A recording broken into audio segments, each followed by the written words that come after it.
I decided to give the expensive car you bought to my parents. What are you talking about? Mom and Dad are really happy with it. Wait, did you buy it to give to your parents? Yes, that's right. It's already done. If you don't agree, I'll divorce you. What, divorce? At that moment, something inside me broke. You're threatening divorce if I don't obey. Who do you think you are? Fine, I'm happy to go through with it. My name is Kathy, I'm 37 and work in an office. I live with my husband, Roger, and our daughter, Sarah, who just turned 7. Both Roger and I work, so we manage fine. Sarah is growing up well, and I'm happy in my own way, but I do have some complaints about Roger. He cares more about his parents than his own family. It's good to care for your family, but he often puts his parents before our daughter. This isn't easy for me. Even when I was in labor with Sarah, I called Roger at work to tell him I was having contractions. I asked him to come to the hospital because I was about to give birth. He said, "Sorry, my mom burned her finger. I need to go to her house." I was shocked. How could he care more about his mom's little burn than about me, his wife, about to give birth? My mother-in-law had burned her finger by touching a hot pen. It wasn't a big deal, she just ran it under cold water, and it was fine. I couldn't believe she'd called Roger for something so small, and I also couldn't believe Roger rushed to her side instead of coming to be with me. Roger works hard and is kind to me, but his focus on his parents really bothers me. It was the same on our daughter's first birthday. My in-laws were going on a trip and asked Roger to drive them. His first priority was driving them, and he didn't even celebrate our daughter's birthday with me. When he came home, he stayed in a hotel with his parents because they could get an extra room. It was hard to believe that Roger would choose a trip with his parents over our daughter's first birthday. After that, I started to lose trust in him. This kind of thing happened often, but I couldn't just divorce him. I still loved Roger, and I didn't think it was right to take her father away from our daughter so easily. He did care about her, so I thought that one day he would put her first. But since she was born, Roger has never celebrated her birthday with me. She's now 7 years old. He seems to think her birthday should just be the two of us, and I didn't want her to feel lonely. I even thought about inviting my in-laws to celebrate with us, but they refused, saying it was too much trouble to drive 2 hours to get here. It's true that it's far, but Roger never minds driving that distance to see them. But for us, it's a hassle? I think that's selfish. My mother-in-law is also selfish. She said things like she wanted me to have a boy instead of a girl and that she doesn't care about our daughter. I couldn't believe she said that. I don't think you can choose the sex of your child, and I don't think it matters. My mother-in-law is just old-fashioned and keeps insisting on a boy. The main reason Roger doesn't celebrate our daughter's birthday is that he's trying to please his mother. Roger always puts his parents first and can't say no to his mom. At one New Year's gathering at their house, my mother-in-law treated me terribly. She constantly criticized me, not just about not having a boy, but for other things too. "Kathy, why are you so slow? Look, someone has an empty cup. Why don't you pour them a drink?" She made fun of me in front of the other family members, like I was just a servant. My son is great, but his wife is a disaster. Her job is just some simple office work. How does she do that without getting tired? I've told her so many times that I'm not doing data entry. I'm an engineer, but she doesn't care. Data entry is an honest job too, and I don't understand why she looks down on it. I'm sure she sees our daughter, but she ignores her. She gives gifts to other relatives' kids, but not ours, and I'm angry at Roger for never stopping her. His daughter is being treated badly, and his wife is being disrespected, but he just laughs it off. He even says, "My wife can't do anything without me," trying to look good in front of everyone. I didn't want to take our daughter's father away from her, so I tried to stay patient, but eventually, I stopped loving Roger. Then one day, Roger asked me for a favor.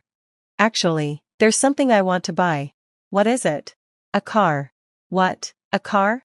I was surprised. Roger never cared about cars. "Why all of a sudden?" "I just thought I could get a new one. You know, I drive to my parents' house all the time, so I thought I'd like a change. We live near a supermarket, and I don't drive much, so I thought I'd let Roger handle it."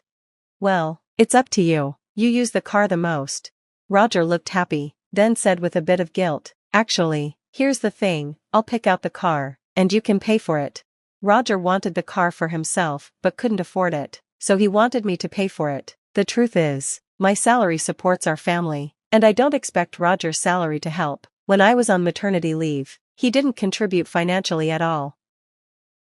After I gave birth, I decided to quit my job and stay home with our daughter, but since I'm an engineer, I asked my company if I could work from home, which they allowed. So, I worked while taking care of our daughter. When she was little, I thought it was selfish of Roger to spend his money on himself while I had to pay for a new car, but when Roger is in a good mood, he does take care of our daughter, so I agreed to let him buy the car. Okay. Are you sure? Thank you. Roger was so happy. He immediately started looking at car catalogs and researching online. Since I was the one paying for it, I told him, it doesn't have to be a big car, just something for the three of us. Yeah, I know. He mumbled this, and I wasn't sure if he was really listening. He went to the dealership a few times and talked to the dealer. About 2 weeks later, Roger told me he was ready to buy the car and took me to the store. He was so excited. I sat down and waited for him to tell me what to do, and suddenly, there was the car and a contract. When I saw the car the dealer had prepared, I was shocked. It was a huge, luxury minivan. Oh my God, are we really buying this? Oh yeah, it's nice. I'm really excited. Wait, I don't think we need such a big car. I mean, if we have another baby, maybe it'll be useful, but right now, it's too big for just us. Roger kept insisting it was a good choice, but I couldn't believe how big it was. Even if we had another child, this car was way too big for our family of 4. Are we really buying this? I asked again, and Roger looked frustrated. Why do you keep saying that? You're making the dealer uncomfortable. You told me to leave it to you, I reminded him. I did, but that's the problem. It's done. Roger signed the contract. Then the dealer explained the price. I was shocked. I can't pay this all at once. We need to get a loan. What? Fine. I guess we have no choice. Roger insisted the car be in his name, so we took out a loan. I would pay the loan through his account. We bought the car that way, and it was delivered to our house. Wow, it's so cool, Roger said, excited. I thought, well, if he's happy with it, why not? Then something unexpected happened. One weekend, Roger had the car keys, and I asked if we were going somewhere. Where are we going? To my parents. All right. He was leaving our daughter behind to visit his parents again. Are you taking the new car? I asked, and Roger replied happily, yes, I'm giving it to my parents as a gift. What are you talking about? They're really happy with it. Wait, you bought the car for your parents? Yes, I did. You're kidding, right? You said you wanted the car, and I agreed. If you had told me from the start that you were buying it for your parents, I would never have allowed it. Too bad, it's already bought. It's in my name, so I'll do what I want with it. If you don't agree, I'll divorce you. Divorce? At that moment, something inside me snapped. I had been trying to stay calm for our daughter, but now I was realizing that Roger was willing to push us aside for his parents. Divorce? Who does he think he is? I decided to stand up for myself. Fine, let's get the divorce. What? I don't want you around anymore. Go back to your mom and dad. Mama's boy. I wanted to provoke him, and it worked. Roger's face turned red with anger. What? You're making fun of me? Fine, let's get a divorce right now. I'll go get the papers. Roger stormed off to the city office. While he was gone, I started packing. I called my parents and told them what happened. I asked them to come pick me up and told my daughter to pack her things too. When Roger came back, he had the divorce papers. I've got it, he said, holding up the forms. The handwriting was angry and rushed, as if he couldn't wait to get it over with. Without hesitation, I signed the divorce papers. Well, I'll file it, so you can just go. I'm going, even if you don't tell me to. Roger stormed off, his footsteps loud as he left. Why did I stay married to such a person for so long? I should have left you sooner. As he walked away, I thought to myself, it's no use crying over it now. I'm just relieved to be free from him. From now on, I'll focus on being the best single mom I can be. A few minutes after Roger left, my parents arrived. Together, we finished packing up all my things, loaded them into my parents' car, and went to their house. While this was happening, I filed the divorce papers, and just like that, my divorce from Roger was finalized. It was just a piece of paper, but once I submitted it and realized that we were no longer officially married, I felt a huge weight lift off my shoulders. I immediately started thinking about finding a new place for me and my daughter to live. About a week after the divorce, I was at my parents' house when I noticed the luxury car that Roger had bought. I walked in with my daughter and saw Roger and my ex-in-laws in the living room. My mom saw us and quickly took our daughter to another room. I walked into the living room, and Roger, looking panicked, immediately started talking to me. "Oh, Kathy, what's the insurance for that car?" Roger seemed frantic as he asked, "What are you doing here? Why are you barging into our house like this?" I replied coldly, "And why are my ex-parents-in-law raising their voices? We don't want to be here either." My ex-mother-in-law snapped, "We came because of the situation, didn't we? Why are you yelling at us?" My dad, quietly furious, responded, "If that's the case, can you please leave? You're strangers to us now. We'll call the police if we need to." My ex-in-laws fell silent, clearly startled. Roger, still trying to get control, said, "Hey Kathy, what's going on with the insurance payments?" I sighed in frustration. "Did you forget what you said when you signed the contract? You insisted it be in your name. You bought the car and took out the loan in your name, so you're responsible for the insurance, too." My words made Roger and his parents look pale. Roger had insisted on putting everything in his name, but now he was facing the consequences of his choices. "I didn't even want that car," I added. "He's the one who chose it, so it's his responsibility to pay for everything." It turned out that Roger and his parents had gotten so excited about the car that they drove it recklessly. They had crashed the front of the car into a wall during a trial drive. When I got home and saw the car parked, I noticed I couldn't see the front of it. It looked like the car was already showing signs of the damage from their actions.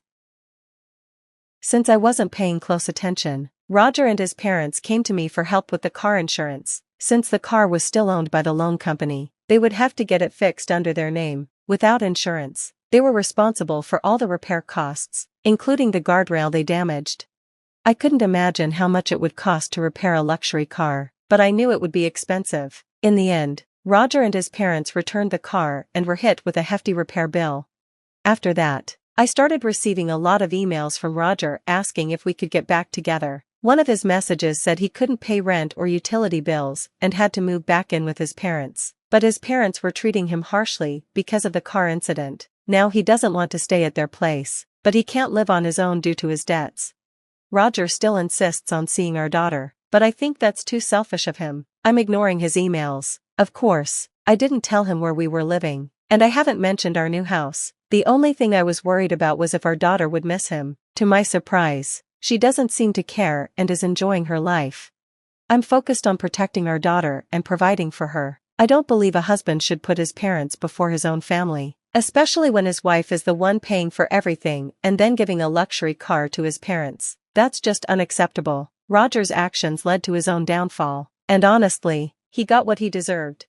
I hope Kathy and her daughter have a wonderful life ahead. Thanks for watching until the end. Please subscribe if you enjoyed this story, and I'll see you in the next video. When I first met Andrew, he was working for my father. That connection led us to fall in love, and eventually, we got married.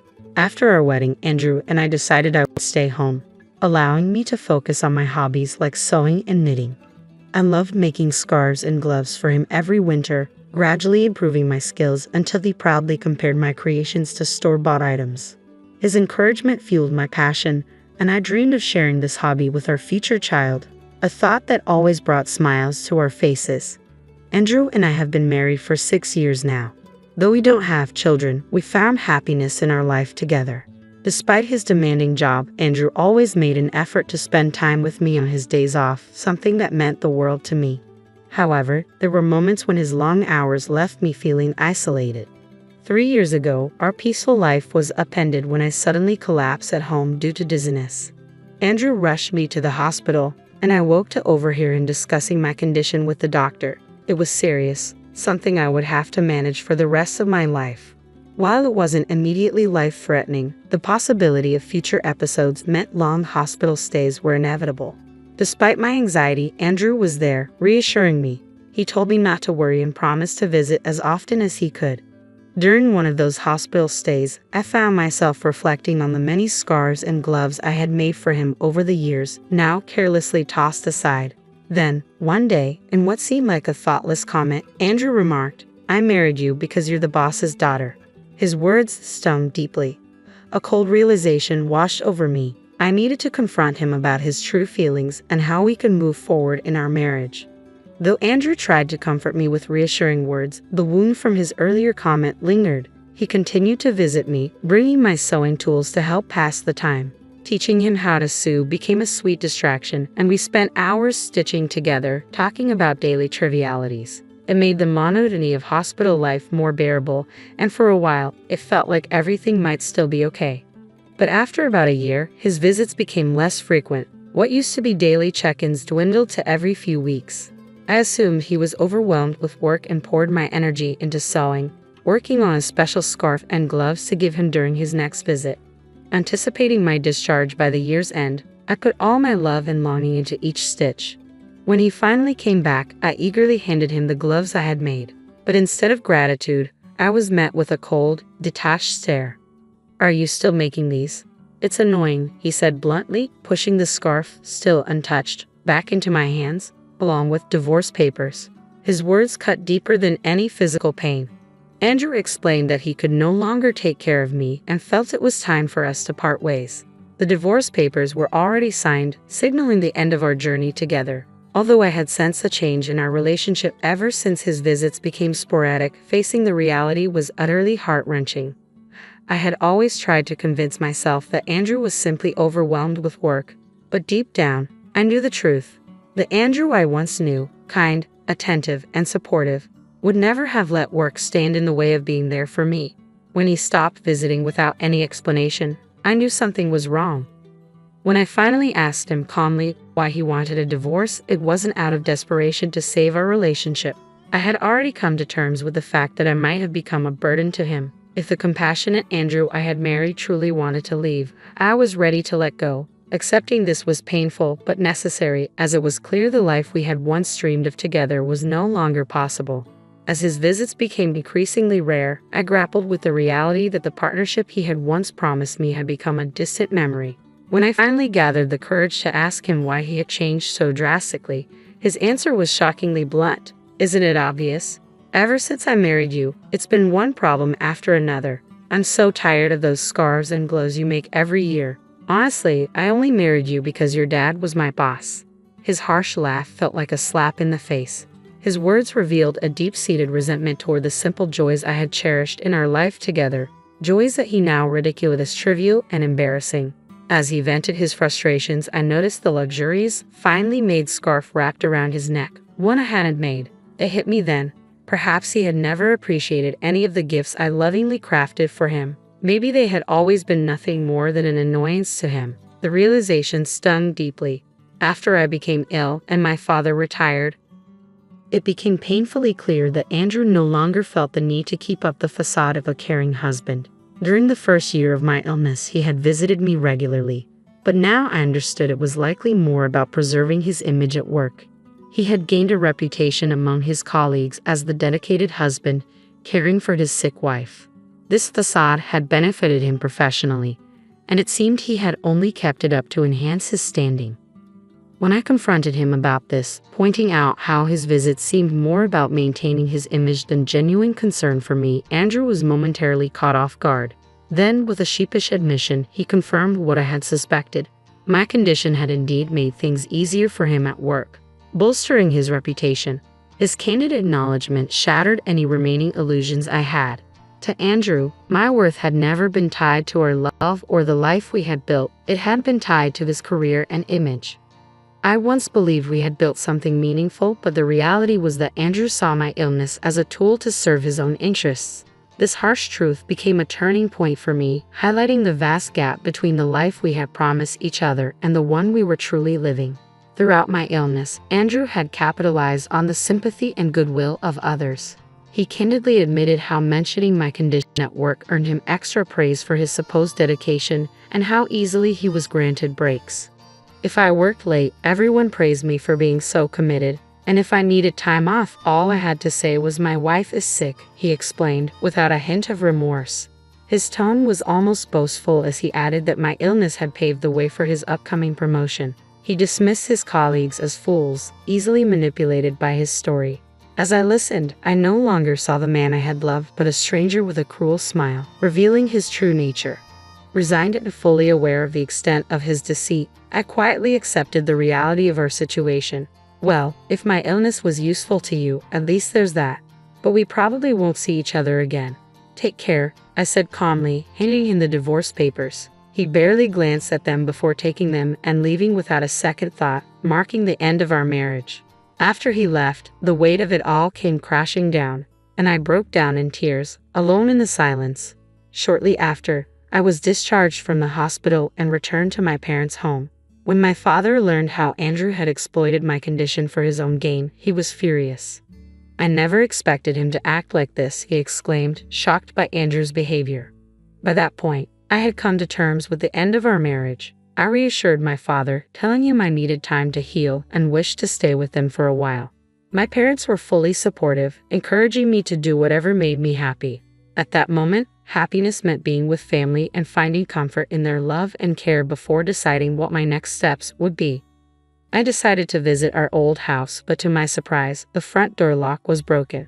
Confused, we rang the doorbell, only to be greeted by a stranger who informed us he had purchased the house a few months ago and now lived there with his family. While my parents were outraged, I chose not to cause any trouble for the new residents and left quietly. Still unsettled, I called Andrew to confront him about the house. Without any remorse, he casually confirmed, "Yeah, I sold it while you were in the hospital. I kept the money as my compensation. It was my house originally." His words stung, yet I was no longer surprised by his selfishness. I had already braced myself for more of his disregard and was focused on moving forward with my life. His indifference as he mentioned selling our home left me sighing deeply. It was shocking to find out that he had sold it about a year ago. Around the same time his visits became sporadic. The fact that he had made such a significant decision without even consulting me, especially since we were still technically married and hadn't finalized the division of our assets, was astounding. Although the divorce papers were signed, we had planned to meet the following week to settle these matters. But Andrew had preemptively acted on his own. When I confronted him over the phone, trying to maintain my composure, I said, "You didn't understand anything." His confused response was, "What do you mean?" I simply replied, "I'll explain next week," and hung up. Turning to my concerned parents, I managed a small smile and asked my father for a favor. I outlined my plans and requested his help in preparing everything. "I've already prepared all the necessary documents. There's not much time before our meeting next week, but we'll manage," my father assured me, though his worried smile showed how much this situation weighed on him. As my father, he likely felt a mix of guilt for introducing me to Andrew and anger toward him for his actions. His determination to support me was clear, and I was deeply grateful. As the day of the meeting approached, I felt a sense of calm knowing I had my family by my side. I found myself unexpectedly smiling at the thought of Andrew's reaction to the preparations we had made. We decided to hold the meeting at my parents' house. My parents and I sat on one side, with Andrew facing us from across the room. Despite knowing the pain the divorce had caused, Andrew appeared utterly indifferent, even smirking at times. His demeanor was not just unapologetic but blatantly arrogant, which only strengthened my resolve. Sitting beside my parents, I felt the weight of the injustice he had done to me, but also a deep sense of empowerment, knowing my family stood with me as we prepared to face him together. As the discussion began, I maintained my calm, assuring Andrew, "I don't plan to ask for too much." He tried to appear generous, claiming that the money from selling the house should suffice. My father visibly tense, anger flashing across his face, but I gently touched his hand to calm him, silently signaling that we had the upper hand and didn't need to let emotions take over. "Before we proceed, there's something important we need to address," I said, taking a document from my father and holding it out for Andrew to see. "The house was indeed in your name, but the land it stands on belongs to my father, who holds the title," I explained calmly. Andrew's smirk faded slightly, replaced by a frown. "So what? The house was still mine. No one can argue with that. Do you think this gives you some way to get back at me?" He chuckled dismissively, failing to grasp the implications. "It's true, you legally sold the house," I acknowledged. "However, since the land is still owned by my father, this poses a significant issue for the family who purchased it," I continued, outlining the predicament. "You sold the house, yes, but as the landowner, my father could theoretically demand rent from the family currently living there. Wouldn't that cause them considerable trouble?" Andrew's smirk vanished as the gravity of the situation sank in. His arrogance quickly gave way to a look of uncertainty, and for the first time, he seemed to realize the consequences of his actions. I pause, allowing the weight of the situation to settle in. We don't intend to take any drastic action, but we can't just give up our rights to the land without compensation. We plan to offer the family the chance to purchase the land. We won't force them out or charge monthly rent, but it could become complicated if they refuse to buy. I continued. Originally, my father intended this land as a gift for us to build our life on, not for it to be sold off to strangers without consideration. If the family refuses to buy the land, they might even sue you, feeling misled into believing they owned everything. Imagine their frustration, thinking they had bought their dream home, only to discover unexpected expenses hanging over them. With the land ownership confirmed, we soon visited the family who had purchased the house to address the situation and seek a fair resolution. Our approach aimed not only to protect my family's interests but also to show compassion for the new homeowners, preventing further conflict or distress. When we explained the circumstances to them, they were understanding but firm. They made it clear that any legal complications stemming from the sale would fall squarely on Andrew. They even mentioned the possibility of suing him if we couldn't come to a satisfactory agreement. I watched Andrew's face pale as he grasped the enormity of what was at stake. In a shaky voice, he asked, "What should I do?" I responded with a slight smile. The family could buy the land from us, which would settle everything smoothly. However, you'll need to cover the cost. Once they own both the house and the land, all the current issues will be resolved. I continued, since they were unaware of the land's full value when purchasing the house, they might demand compensation from you. That's up to them. Keep in mind, the land's value is substantial, potentially worth more than the house itself. Even if you sell all your assets, it might not cover the cost. I paused, watching him absorb the situation before presenting another option. Alternatively, you could buy back the house and the land, along with covering a relocation fee for the family. This would return both the house and the land to your possession, and you could attempt to resell them. But after paying the relocation fee, any profit would likely be minimal. I let the silence grow for a moment before adding, and regarding alimony, your actions have caused me significant emotional distress. I fully intend to seek compensation for the emotional damage you've caused, I stated, my voice unwavering. You've used me as a pawn to advance your career, and now that I can see it clearly, I'm disgusted by everything you've done. Pursuing damages for this emotional distress is the least I can do. Even though the evidence may be limited and a victory uncertain, discussing it is necessary, especially given the situation you're in now. My father, the retired, chimed in with a stern, authoritative tone.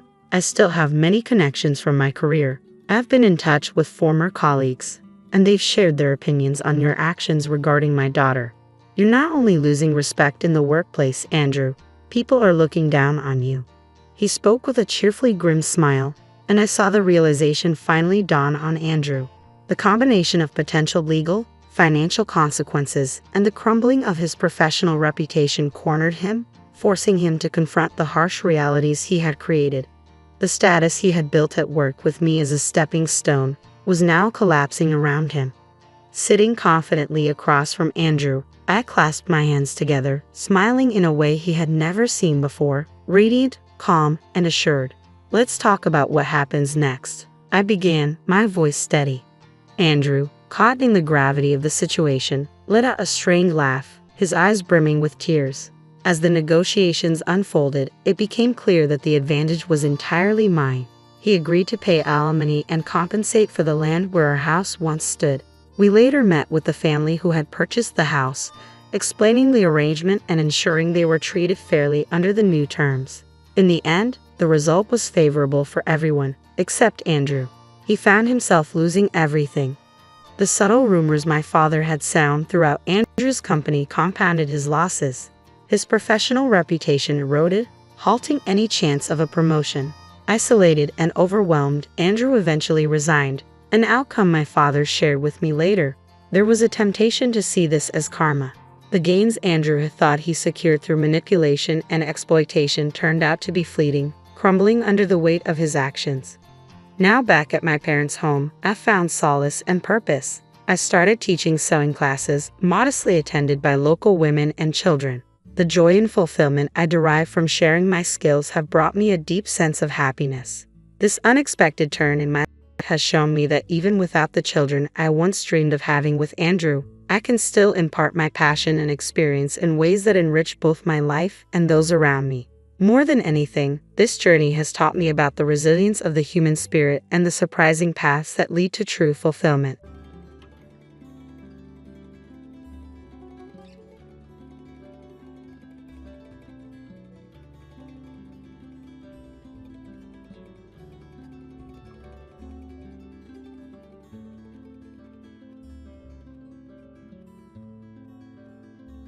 Hi everyone, I'm June and my husband Gabriel is helping me write this story. Before I dive in, let me tell you something. My first meeting with Gabriel's parents, Louis and Lena, was a complete disaster. Here's what they said. "I can't believe you would date such a loser, Gabriel. This woman has nothing going for her. She just works a desk job in a small office. How will she ever give us a good life?" "Mom, I love June and she's the only one I want. I don't care about how much money she has or earns. Those things never mattered to me." "Well, they matter to us, Gabriel. We've made that very clear from the start. If you had listened to us, you would understand. Gabriel, if this girl has nothing else to offer, she can't be our daughter-in-law. We won't approve of her. You need to find someone else." "No, Mom, June is the one for me. I'm going to marry her. I had the whole proposal planned, and now you've ruined everything." I was shocked the entire time this conversation happened. Yes, I was surprised Gabriel was planning to propose to me. We had been dating for 3 years, and I hoped he would ask me to marry him. But I didn't expect it so soon. But that wasn't the only reason I was stunned. Louis and Lena's reaction to our relationship was very upsetting. Gabriel had warned me about them. He had said, "Look, June, I've already met your dad. He's a great man and a great father. I know you have high hopes for my parents, but let me tell you, they are not good people." "Gabriel, how can you speak about your parents like that? They must be good people since they worked hard to raise you. It must have been tough for them. They're really hardworking." "You don't get it, June. Yes, they worked hard to put me through college, which helped me get a good job, but it was all out of greed. They always wanted me to marry someone wealthy so they could benefit from my wife's money and live comfortably. They won't be happy when they find out you work in an office." I was naive and didn't realize how selfish and cruel parents could be. My own parents were kind, and even Gabriel acknowledged that. Although he financially supported his parents, he didn't have much contact with them. He disliked them for some reason but didn't cut ties because they guilted him about their sacrifices. When I met his parents, I saw how greedy they were. Despite Louis and Lena's protests, Gabriel proposed to me and we got married. They threatened to boycott the wedding but eventually came after Gabriel pleaded with them. He didn't have much family and wanted his parents there desperately. They only agreed when he assured them that my family wasn't poor. My father owned a house and some property. They made it clear they were there for their own gain. They told me, ChatGPT, "Just so you know, June, we still don't approve of this marriage. Gabriel is successful and we expected him to marry someone wealthy. We're disappointed he didn't. We wouldn't have come if we thought you had nothing. Thank goodness your father has something to his name. I hope you remember us and our presence today when you eventually inherit the house. I'm getting married today, guys. My father is healthy, and there's no reason for you two to bring up inheritance." I walked away from them after hearing their words. My father was my only family, and hearing that on my wedding day was sickening. I couldn't believe Louis and Lena had the audacity to demand a share of my money. I didn't tell Gabriel about it. I didn't want to ruin his day, and I knew it was hard for him to cut off his parents. Unfortunately, things went downhill from there. Gabriel and I were happy together, but his parents were always nagging us about money. They kept asking about my father's wealth, but we never gave them a straight answer, so they kept bothering us. Their behavior was embarrassing and entitled. They had no right to know my father's worth. We couldn't avoid them because we lived in the same city, and Gabriel wanted some relationship with them. For a few years, I tolerated their greed. They drained our savings by asking for more and more money, making excuses and guilt-tripping us when we refused. And they never stopped commenting on me and my inheritance. ChatGPT. I started to ignore them, but things got worse when my father was diagnosed with cancer. It was aggressive, and he didn't have much time left. We flew to visit him a couple of times since he lived far away. Louis and Lena weren't happy about it. They said, "You shouldn't spend so much on flying to your father. You're doing it too often. It'll drain your money. Yeah, he won't live long anyway, and he's in hospice. There's nothing you can do for him now, so it's better to save your money and not waste it there. Visiting my dying father isn't a waste of money, guys. And what we do with our money is our business. You have no right to tell us. We're your in-laws and we have a say. It's for your own good. You should spend money on people who'll be around longer to enjoy it. I was furious at their words.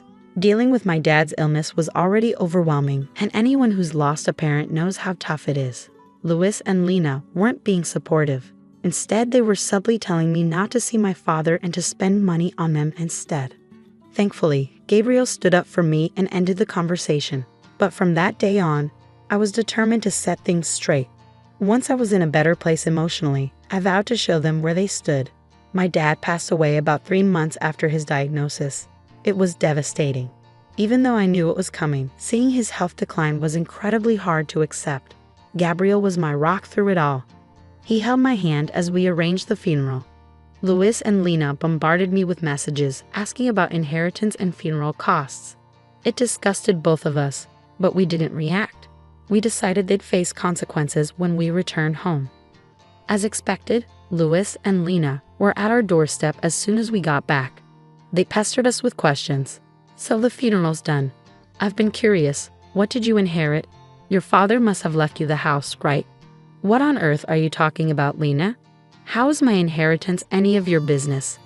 I just came back from my father's funeral, and this is what you're concerned about. Oh, come on, June, don't be so sour. Since Gabriel married you, we've been wondering why. I mean, you don't have a fancy job, and you're not exactly a beauty queen. What did he see in you? Louis and I figured it must be about money. Mom, what's gotten into you? How can you insult me and my wife like that? We got married because we love each other. I've told you this so many times. Please don't bring it up today. Gabriel, there's no need for the theatrics. We're just asking a question. June can answer, and we'll be satisfied. We wouldn't mind if you married her for money. We'd be happy to know you got a good deal. You're awful parents to accuse your own son of being a gold digger. You two are beyond belief. I can't fathom how someone as amazing as Gabriel ended up with parents like you. ChatGPT. Enough with the small talk, June. Tell us what you got in your inheritance. This is what I've been waiting for. Your father must have left you something. Gabriel mentioned he lived in a big house. You could just tell us now and buy us a house instead. We'd make great use of the money. After all, we're your parents now. Hearing this made my blood boil. I was furious, and Gabriel looked at his parents in disbelief. Even he couldn't believe how greedy and selfish they were. My father hadn't been gone for even a month, and they were already planning to use my inheritance for themselves. They even started calling themselves my new parents. That was the moment I knew I had to act. I had tolerated them for years for Gabriel's sake, but now I needed to show Gabriel their true colors. I replied, actually, my dad didn't own the house when he passed away. I'm sorry to disappoint you. He did own it for a long time, but he had to let it go recently for reasons. What? So your father didn't even own his house anymore? No, as I said, he owned it a long time ago. He had to let go of it recently, so no, I didn't inherit the house or anything else. Oh my God, so your father was poor after all. I knew you weren't wealthy. Your father couldn't even keep his house until the end. He died with nothing. Leave our son, you're worthless. Mom, our marriage isn't over because she didn't inherit anything. You can't ask her to leave me over that. Don't interrupt, Gabriel. We won't allow this marriage to continue. You disappointed us by marrying into a poor family. You didn't consider our happiness. I'm ashamed to have a son like you. June, I'm sure you trapped my son into marrying you. People like you use tricks to lure men. Your plan was to cut us off and take his money. Well, I won't let that happen. Louis and Lena pressured Gabriel to divorce me and marry a wealthy girl so they could live in luxury. Gabriel was upset and breaking down. I knew I had to help him make a decision. Gabriel, are you going to let your parents continue this? I've tolerated their greed for too long because you felt guilty cutting them off. Are you still going to keep them in our lives? I don't think we can recover from this, June. I've had enough too. Mom, Dad, you've shown me your true colors today. You've used me for your own gain for years. I won't tolerate it anymore. Don't be foolish, Gabriel. This girl will lead you astray from your family. We're doing this for your own good. We didn't invest in you just so you could give charity to someone else. You need to divorce your wife and start over. There's still time for you to find a wealthy wife. We'll help you this time. You've made too many mistakes on your own. No, I won't leave my wife because she didn't inherit anything. I'm done being manipulated. I'm staying with June. You two won't be a part of my life anymore. What will you gain by staying with June? This isn't what we wanted. She's not worthy of you. If you stay in this marriage, we want nothing to do with you. We won't help you when she leaves you destitute. Seeing Lena and Louis's behavior, I decided to reveal the truth. I knew telling them my true net worth would make them beg and plead. I don't need to take Gabriel's money. I have plenty on my own, and I'll take care of him just fine without your help. Nice try, June. You don't have to lie to us, Lena snapped. Yeah, you're just the daughter of a poor man. You don't make enough money from your job to support Gabriel, Louis added.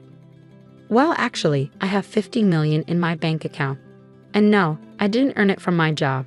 It's from my father. That's impossible. Your father didn't have anything, Lena scoffed. Don't try to deceive us, June. We can see through your lies. It won't work. We'll make sure you divorce our son and leave him to us, Louis threatened.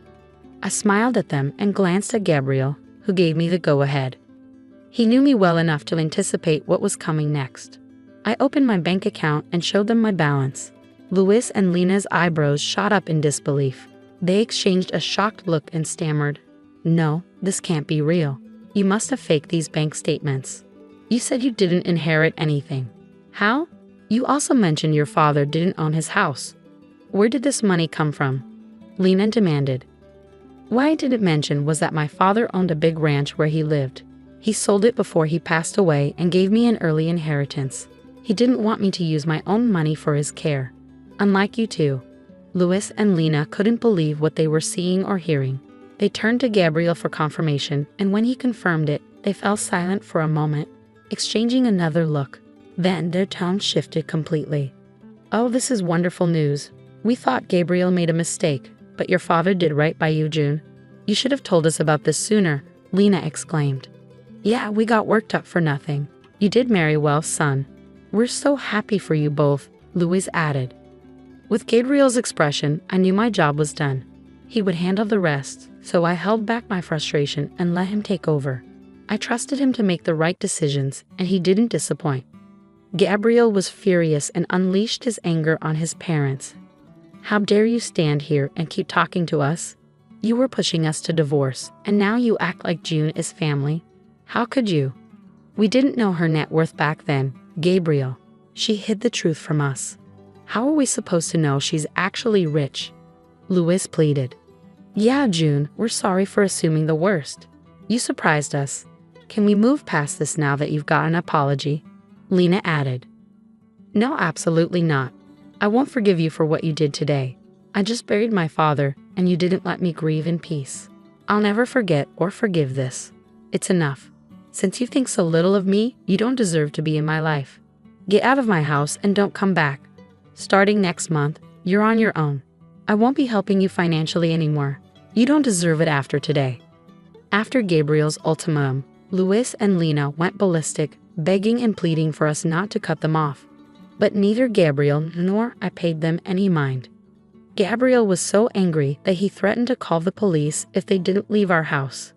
Eventually, they heard the warning and left, but they continued to blow up our phones with calls and texts. We blocked their number and warned them that we would press charges if they didn't stop harassing us. For the next few days, Gabriel handled his family while I focused on grieving for my father. Finally, in a peaceful setting, I could reflect on my childhood memories and remember my father for the good times. He was truly amazing. When he understood I didn't want to move back south, he sold his property so I wouldn't have to worry about it. He even used some of the sale money to pay for hospice, not wanting me to spend my own money on his care. He was a great parent, and I miss him dearly. While Gabriel mourned the loss of his toxic family, he faced guilt from others who didn't understand why he cut ties. However, when he shared the full story, they stopped pressuring him. Now, everyone who knows Louis and Lena is disgusted by their behavior. Despite us blocking their numbers and changing our locks, they persistently try to contact us. We're considering restraining orders if they don't stop soon. Meanwhile, I recently discovered that I'm pregnant. It's bittersweet knowing my father won't be part of my child's life, but Gabriel and I are excited about this unexpected blessing. We're preparing ourselves to welcome our little one into the world with open arms.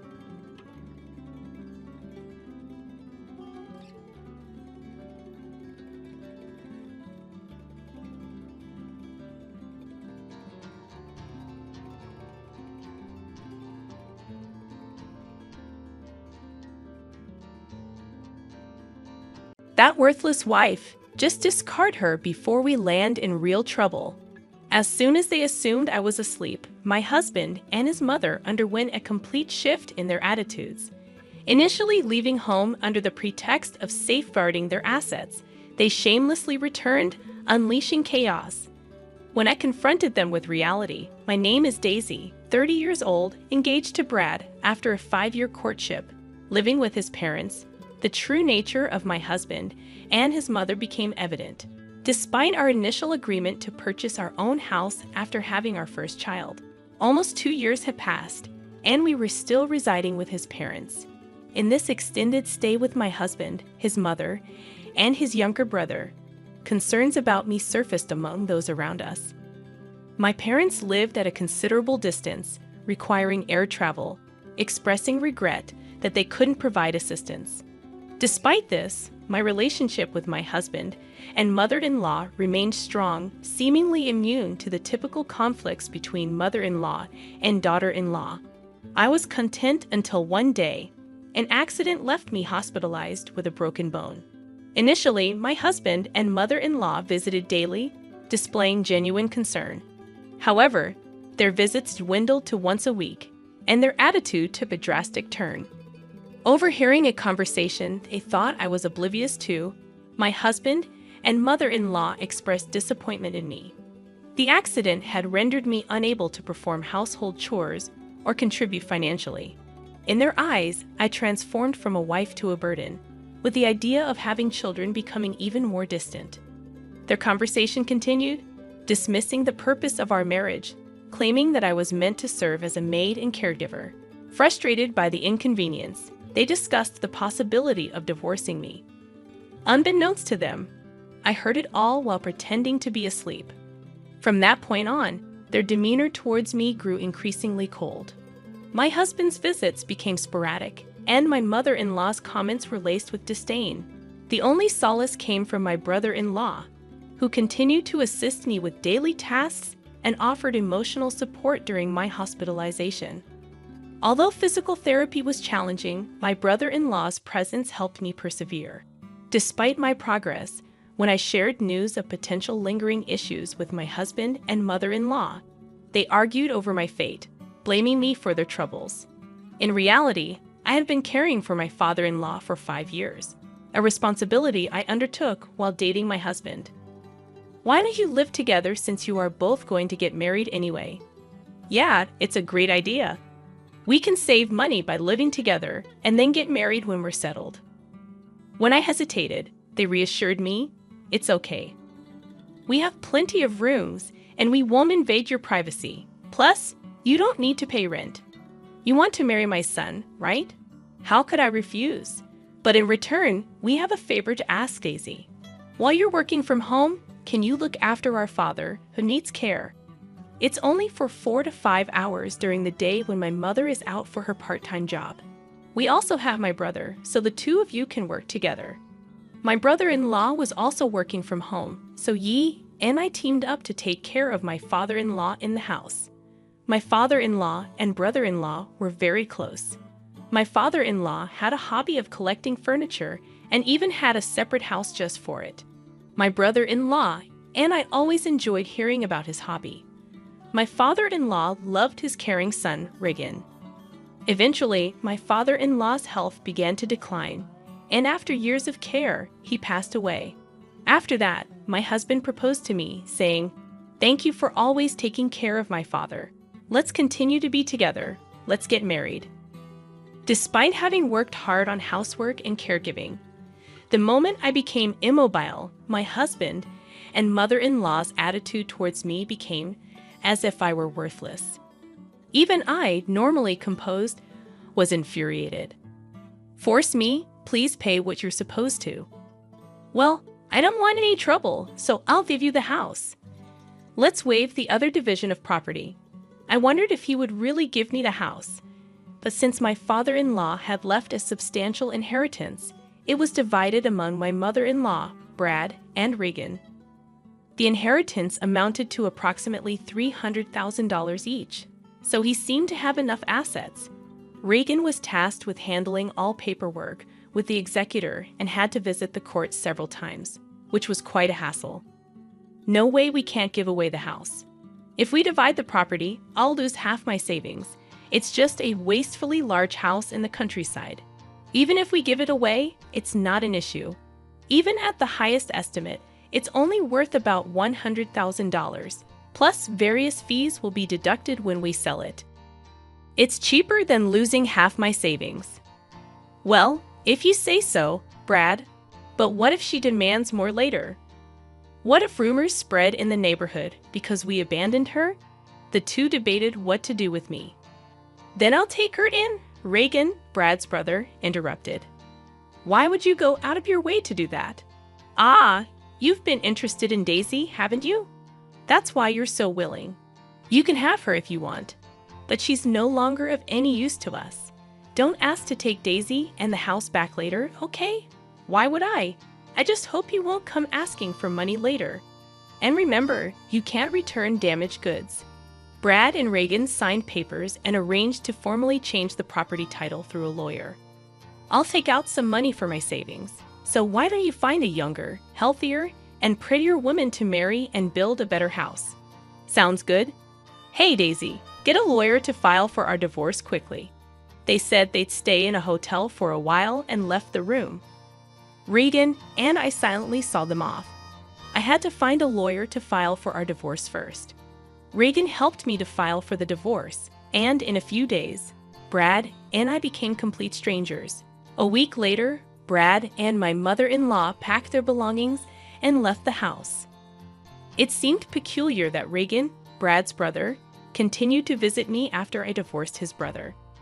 When I expressed concern about him worrying about his former sister-in-law, he responded, "I'm doing this because I want to. I didn't get along with you just because you were my brother's wife. We both provided care and did housework together.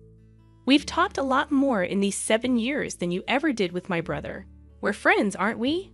Regan said with a gentle smile. All I could do was express my thanks and gratitude. A month later, I was discharged from the hospital. Although I had to continue visiting for physical therapy, being back home after such a prolonged absence was a relief. I couldn't help but wonder, do you think those two will really ever come back? I'm worried they might return and make me work again. If they come back, I'll drive them away. I can't forgive them for treating you so horribly.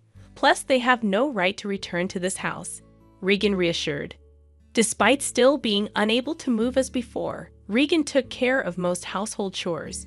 Fortunately, as a freelancer working from home, I was able to return to work and contribute financially. Thanks to bi-weekly physical therapy, my recovery proceeded smoothly without complications. A year later, I was able to resume a normal life, collaborating with Regan on housework. We spent more time together, using our days off for trips. Just as I thought our peaceful days would continue, a storm suddenly hit. One night, while Regan and I were having dinner, the door was knocked, and the intercom rang repeatedly. When I nervously answered, Brad appeared on the monitor. "Hey, open up. This isn't your home anymore. State your business and leave," I firmly said as I opened the door, surprised by Brad's unexpected arrival. "What do you want? Why do I have to put up with such an attitude just for coming home?" Brad said, entering without hesitation. "I'll be living here again from today. Oh, I'm hungry. Hey, Daisy, give me some food," he ordered, disregarding the changed dynamics. "Cut it out.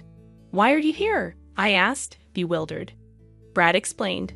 "Well, I've spent almost all my money. My mom will be here soon too, so leave the door unlocked."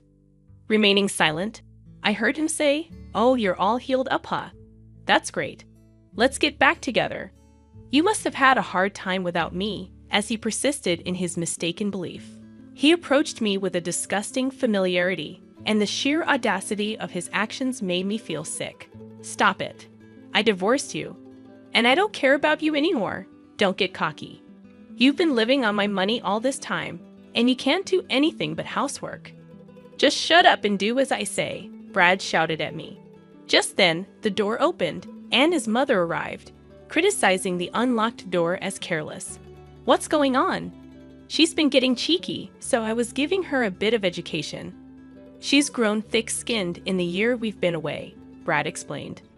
Once again, Brad and his mother began to make themselves at home, acting as if it were the most natural thing in the world. I had had enough. This isn't your home. I'm calling the police. Oh yeah, about that. This house was originally in your father's name, right? So that means the heir, including my mother, makes our agreement null and void, doesn't it? Brad shouted, making an unreasonable claim. You promised to give me the house. If you're nullifying that, then everything about the division of property should be nullified as well. Give me half the savings. Sure, but I don't have it anymore. Didn't I tell you earlier? I've squandered it all. I quit my job, spent it all on booze, fun investments, you name it, Brad admitted, shocking me with the unbelievable revelation. I also have some debts with consumer finance, about $20,000. I guess you can pay for me, he continued. Initially, I thought he was lying, but his mother confirmed it. I can't lend you that much money. I'm not asking you to lend it. I'm telling you to pay it. I'm not giving you any money. I'm calling the police, I declared. As Reagan dialed the police to report the situation, Brad began wreaking havoc in the house, breaking the precious furniture that had been my father-in-law's keepsake. His mother joined in, destroying the furniture and laughing as she did so, something so terrible that it tarnished the memory of my father. About 10 minutes later, when the police arrived, I explained the situation to them. This is quite a mess. Let's hear your side of the story, one officer said. What's wrong with me breaking things in my own house? That's right. We're just crushing things we don't need. What's the problem? Brad argued, leaving the police unsure of how to respond. Reagan stepped in, clarifying that the house had never belonged to Brad and his mother. It was under my name. When the police seemed uncertain how to respond to this revelation, Reagan explained that our father-in-law had left a will, and the house was mine from the beginning. Brad and his mother stood dumbfounded. So this isn't your property then? The police asked. Hold on, but I'm her ex-husband. We're like family, so she'll forgive me, right? Brad pleaded. Don't make me laugh. You're a stranger. Once you're an ex, I don't even know you. You were in contact with another woman before our divorce was finalized and treated me like a maid. If not you, then who? I retorted. No, that's not what happened. I was just going along with what my mom said. She ordered me to do all this, Brad claimed. His mother confirmed that Brad had been trying to marry a young woman after our divorce, according to her information. He also quit his job to start his own business, but it failed within just a month. Despite having money, Brad was rejected by lenders and became reckless, engaging in irresponsible behavior such as playing and gambling, claiming he had money to spare. He admitted to having almost no money left, and it seemed that his financial situation was indeed dire. You brought this upon yourself. All this is Brad's fault, I asserted, despite their previous condescending attitudes towards me. They both desperately pleaded for forgiveness, attempting to shift the blame, but this was truly ridiculous. No, I won't forgive either of you. And this isn't something from the past, is it? You were treating me like a servant until a moment ago. Not leaving when I asked you to leave is illegal. And since the furniture collected by my late father-in-law is now mine, you'll need to compensate me for that. But all right, we will compensate you. Just please don't get the police involved. You wouldn't want me to go to jail, would you? They pleaded. Unmoved, I responded. I actually don't care at all. By the way, we're married. It turned out I was married to my former brother-in-law, Reagan. It hasn't even been a year, and you've moved on to another man, my own brother at that. What are you talking about? You moved on before you were even divorced, didn't you? You wouldn't return Daisy to me, no matter how many times I asked. Stop clinging to the past already. Brad was left speechless. I don't care anymore. I'll pay for whatever damages there are. How much for my idiot husband's junk? Well, if we calculate roughly, about $100,000. The furniture that my father-in-law had collected was all high-end pieces made by famous designers, I explained. Brad and his mother, who had no interest in these items, seemed to have believed they were just junk. You're going to compensate for what you've broken, right? We're not sure if we can get the same items, but make sure to pay properly. Unable to afford such compensation, Brad and his mother were distraught. For the time being, the police took the two of them away for trespassing and vandalism. Of course, I didn't forgive them and proceeded with the lawsuit. Afterwards, Brad and his mother, who were desperately seeking help from Regan, were bluntly rejected. Regan said, "I'm ashamed to even be related by blood." Brad and his mother were likely receiving their just desserts together. And there's one more thing I kept secret. My father-in-law told me to sell the house and use the money as I wish. Regan had told me that the price of the house was $100,000. But in reality, the document stated the value of the house was around $500,000. It's a good location, so it might sell for a bit more. But for now, Regan and I decided to take it easy in the house my father-in-law left us, with no plans to sell it. Eventually, we planned to sell the land and build a new house. I had some worries about having children, so after getting married to Regan, I went to the gynecologist for a checkup. But there were no issues with either Regan or me. Now, with the troublemakers gone, Regan and I are living happily together.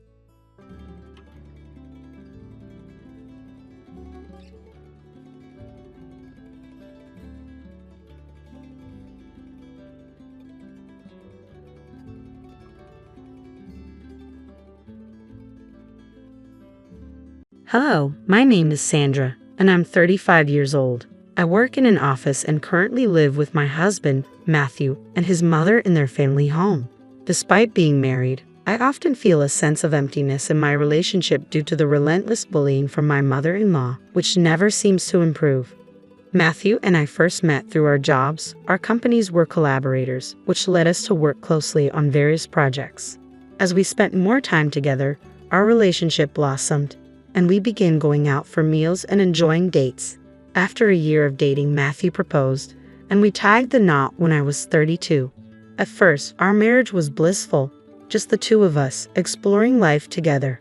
I had yet to uncover Matthew's true nature. We both had thriving careers, allowing us to indulge in luxurious weekends filled with trips and gourmet dining. I envisioned a future brimming with beautiful memories. However, everything changed dramatically 3 years into our marriage when Matthew's father fell ill and passed away unexpectedly.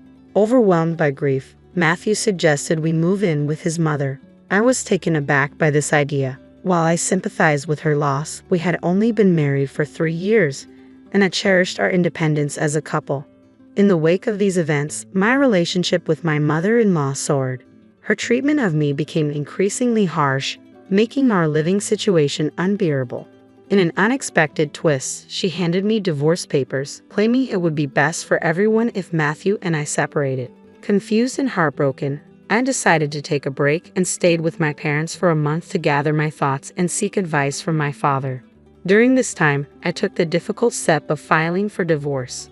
My decision felt right, but soon after, my mother-in-law began bombarding me with calls, begging for forgiveness and admitting her mistakes. This period was incredibly challenging, forcing me to reevaluate my relationships and the direction of my happiness.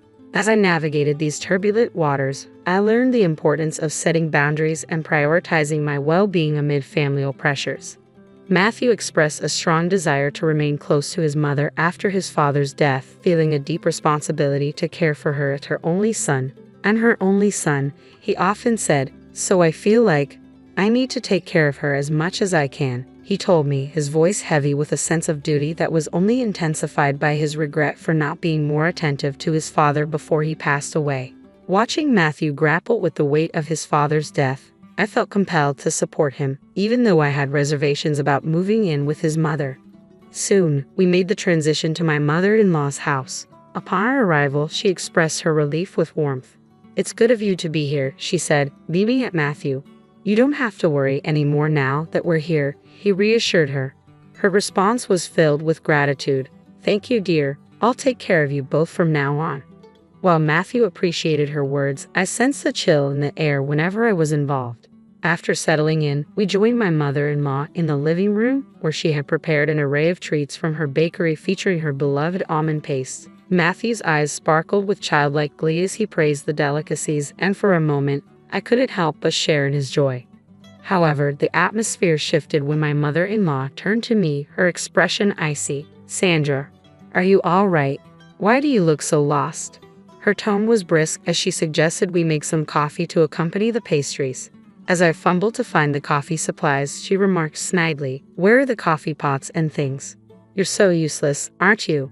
She gestured toward a cluttered shelf, adding with a dismissive tone, "Oh, look, they're over there where the wife's stuff is." Her comment stung, especially since it was unfounded. I had always done my part to help out, yet she seemed determined to portray me otherwise. This interaction served as a stark reminder of the challenging dynamics in the house, reinforcing my doubts about our decision to move in. Before my husband and I made this choice, we often visited his mother's home. Whenever I attempted to help around the house, she would insist, "No need, just sit down," effectively barring me from the kitchen. It was clear she had specific ways she preferred things done and didn't want anyone disrupting her system. Eventually, I stopped offering to help, thinking it might ease the tension. Unfortunately, this only made matters worse. She continued to snap at me unexpectedly, which felt incredibly unfair. After one particularly sharp rebuke, she fixed me with a stern gaze and demanded, "What's with that look? Do you have a problem?" Not wanting to escalate the conflict, I silently hoped my husband would intervene. I glanced over at him, seeking some support, but he was absorbed in his phone, seemingly oblivious to the discomfort his mother was causing me. It was frustrating and hurtful that he didn't seem to notice, let alone address the situation. This tension was only the beginning of our difficult living arrangement. Almost immediately after moving in, issues began to surface more frequently. One morning, she barged into our room, exclaiming, "Hey Sandra, why are you still sleeping?"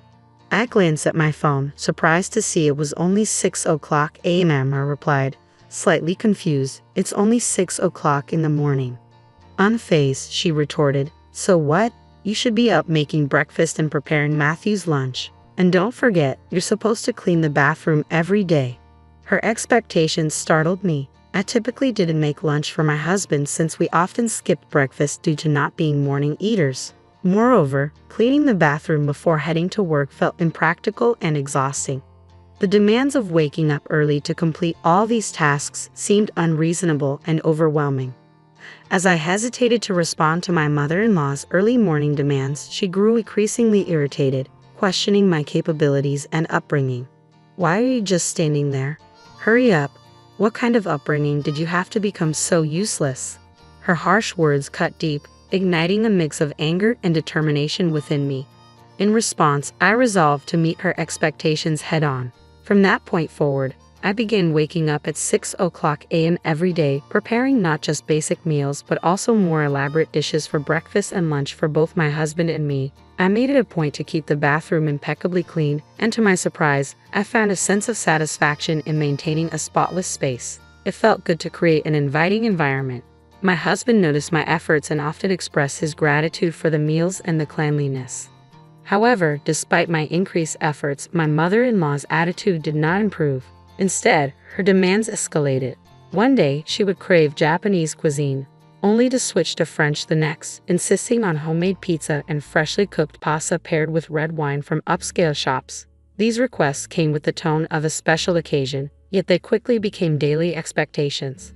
The most frustrating aspect was that my husband seemed to always side with her. He would instruct me to adhere strictly to his mother's wishes, saying, "Make sure you do it exactly how my mom wants," without ever offering to help. He completely disengaged from the tasks, leaving everything to me. As a result, our precious days off were consumed with preparing elaborate dinners for his mother. Moreover, she relentlessly critiqued my life choices. You're a wife. Why are you still working? You should be at home, supporting your husband. Plus, you're getting older and your time to have children is running out. Do you realize you're almost worthless? She asserted daily.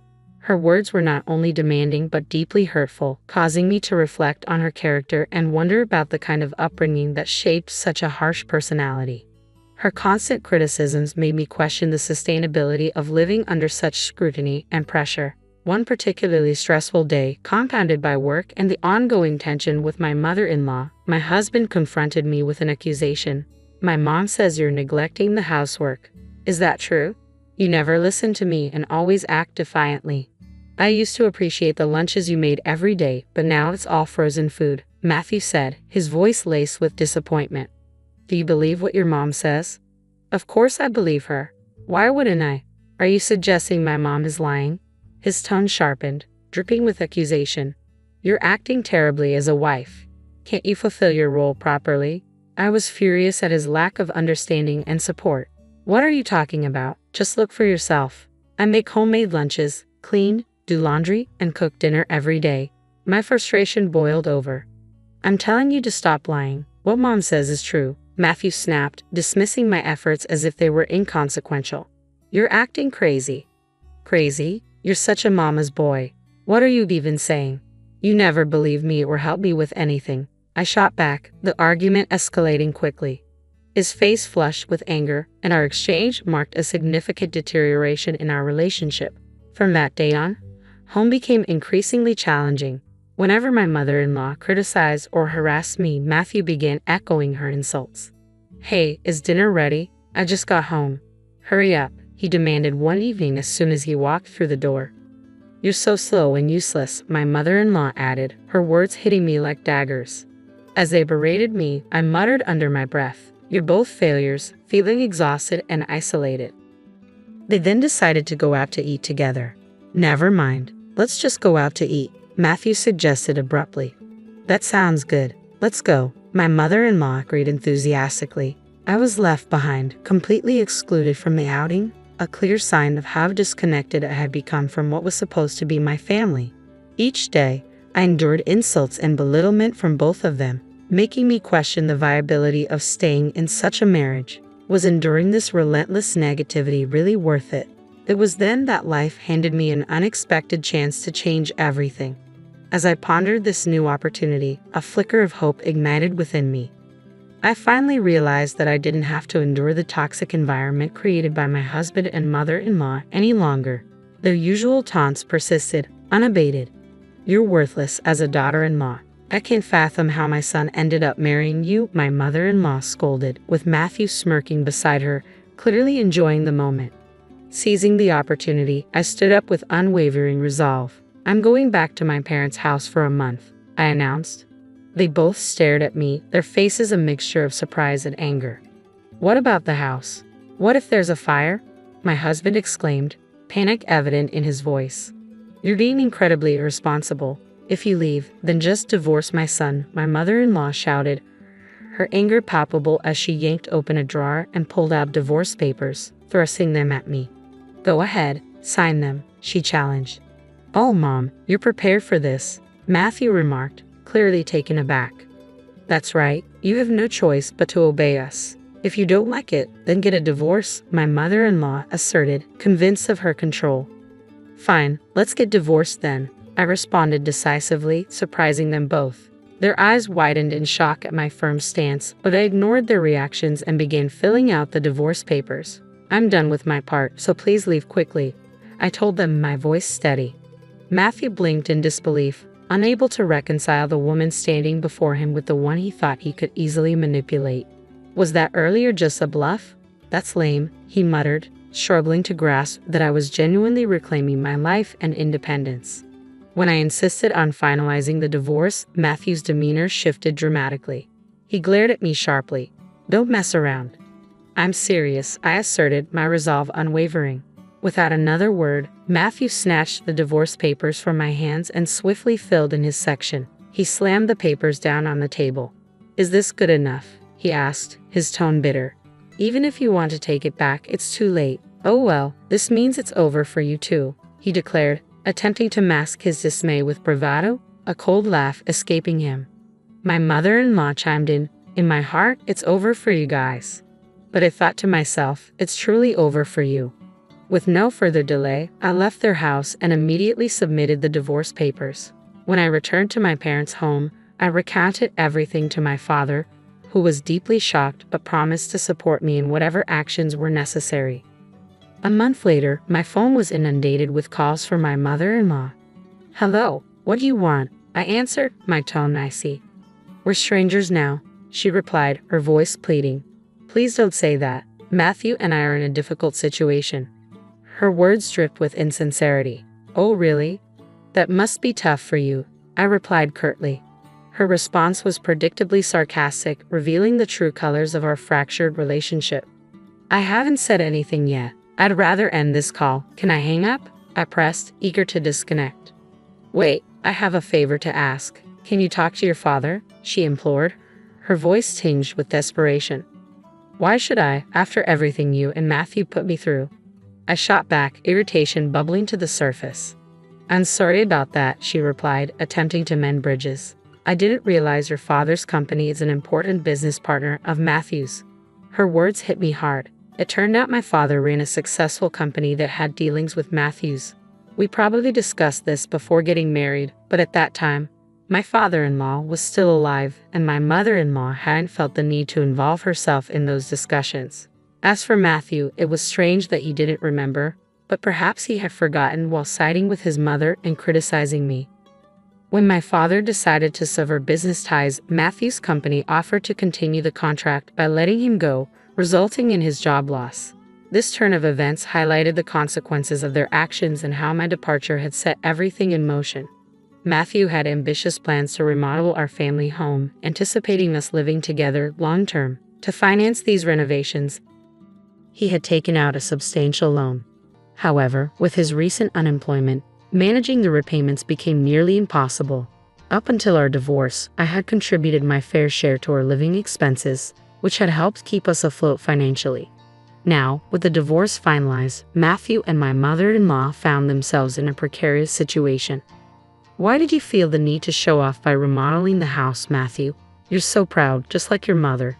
I couldn't help but think as I listened to their financial turmoil. My mother-in-law reached out again, her voice desperate. "Please help me," she pleaded. "I apologize for my mistakes," she added, her tone weak and devoid of her usual defiance. "I'm sorry, but I can't forgive you for what you've done," I responded firmly. "If you're expecting me to help, it's pointless. Instead, focus on finding a job, even if it's temporary. This conversation is a waste of time, so I'm ending it now." With that, I ended the call and took the decisive step of blocking their numbers. Later, I learned that Matthew and his mother couldn't keep up with the mortgage payments and were forced to sell the house. It was a relatively new home, one that could have comfortably supported my mother-in-law through her retirement. It was a shame that their poor financial management and unnecessary extravagance led to such a waste. They ended up relocating to an apartment on some island where my ex-husband now works part-time. This drastic change in their circumstances highlighted the impact of their actions and our severed ties. While they now relied on my mother-in-law's pension to make ends meet, I was preparing for a significant change in my own life. Instead of renting a new place right away, I decided to stay with my parents until my departure. This time with them was precious to me, and I intended to cherish every moment until I moved overseas. I was filled with excitement and hope about starting anew in a different country. Despite the past difficulties with my ex-husband and mother-in-law, I remained optimistic about what the future held. It puzzled me why they had treated me poorly, but I felt relieved to have severed those ties. Perhaps in this new chapter abroad, I might even meet a wonderful partner and explore the possibility of an international marriage. I genuinely wish happiness for my ex-husband and mother-in-law in whatever their future endeavors might be. Thank you for following my story. If you found it engaging, please consider subscribing to the channel. I look forward to sharing more updates and stories with you as I embark on this exciting journey.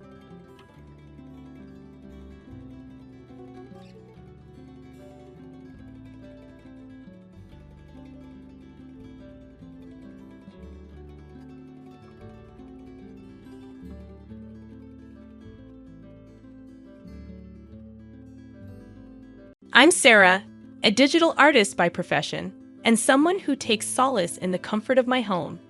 I take pride in both my creative work and my modest yet warm abode. This made the decision to marry a significant one for me. Mark, a confident professional working in a reputable company, appeared to be the perfect choice. Charming, intelligent, and hailing from a respectable family. Little did I know, appearances can be deceiving. The first cracks in what I thought was an ideal life surfaced during the wedding planning process. It became a constant power struggle between me and Mark's traditional-minded mother, Alice. She insisted on a grand, old-fashioned wedding with elaborate floral arrangements, fancy table settings, and uncomfortable family traditions. As the wedding day approached, anxiety set in. Despite my efforts to maintain a joyful facade, something felt off. Mark seemed distant, like a spectator at his own wedding. However, what truly stung was Alice's behavior. Stepping out of the car in my carefully chosen wedding dress, I felt her judgmental eyes scrutinizing everything from my attire to my complexion. In a cold tone, she criticized my dress, leaving me embarrassed. Mark remained silent, failing to defend me. As the day unfolded, Alice became determined to find fault in every detail: the music, the food, and even my 12-year-old sister's table manners. Attempting to intervene and defend my sister only led to Alice asserting that discipline starts young, as if I needed correction. During the toast, Alice couldn't conceal her disapproval, offering wishes for a joy-filled life that her eyes betrayed as insincere. Looking to Mark for support, I found none. He avoided my gaze, making me realize that the love we spoke of may have been a facade. It became clear that I was alone in this marriage, caught between a husband unwilling to stand by me and a mother-in-law determined to make my life miserable.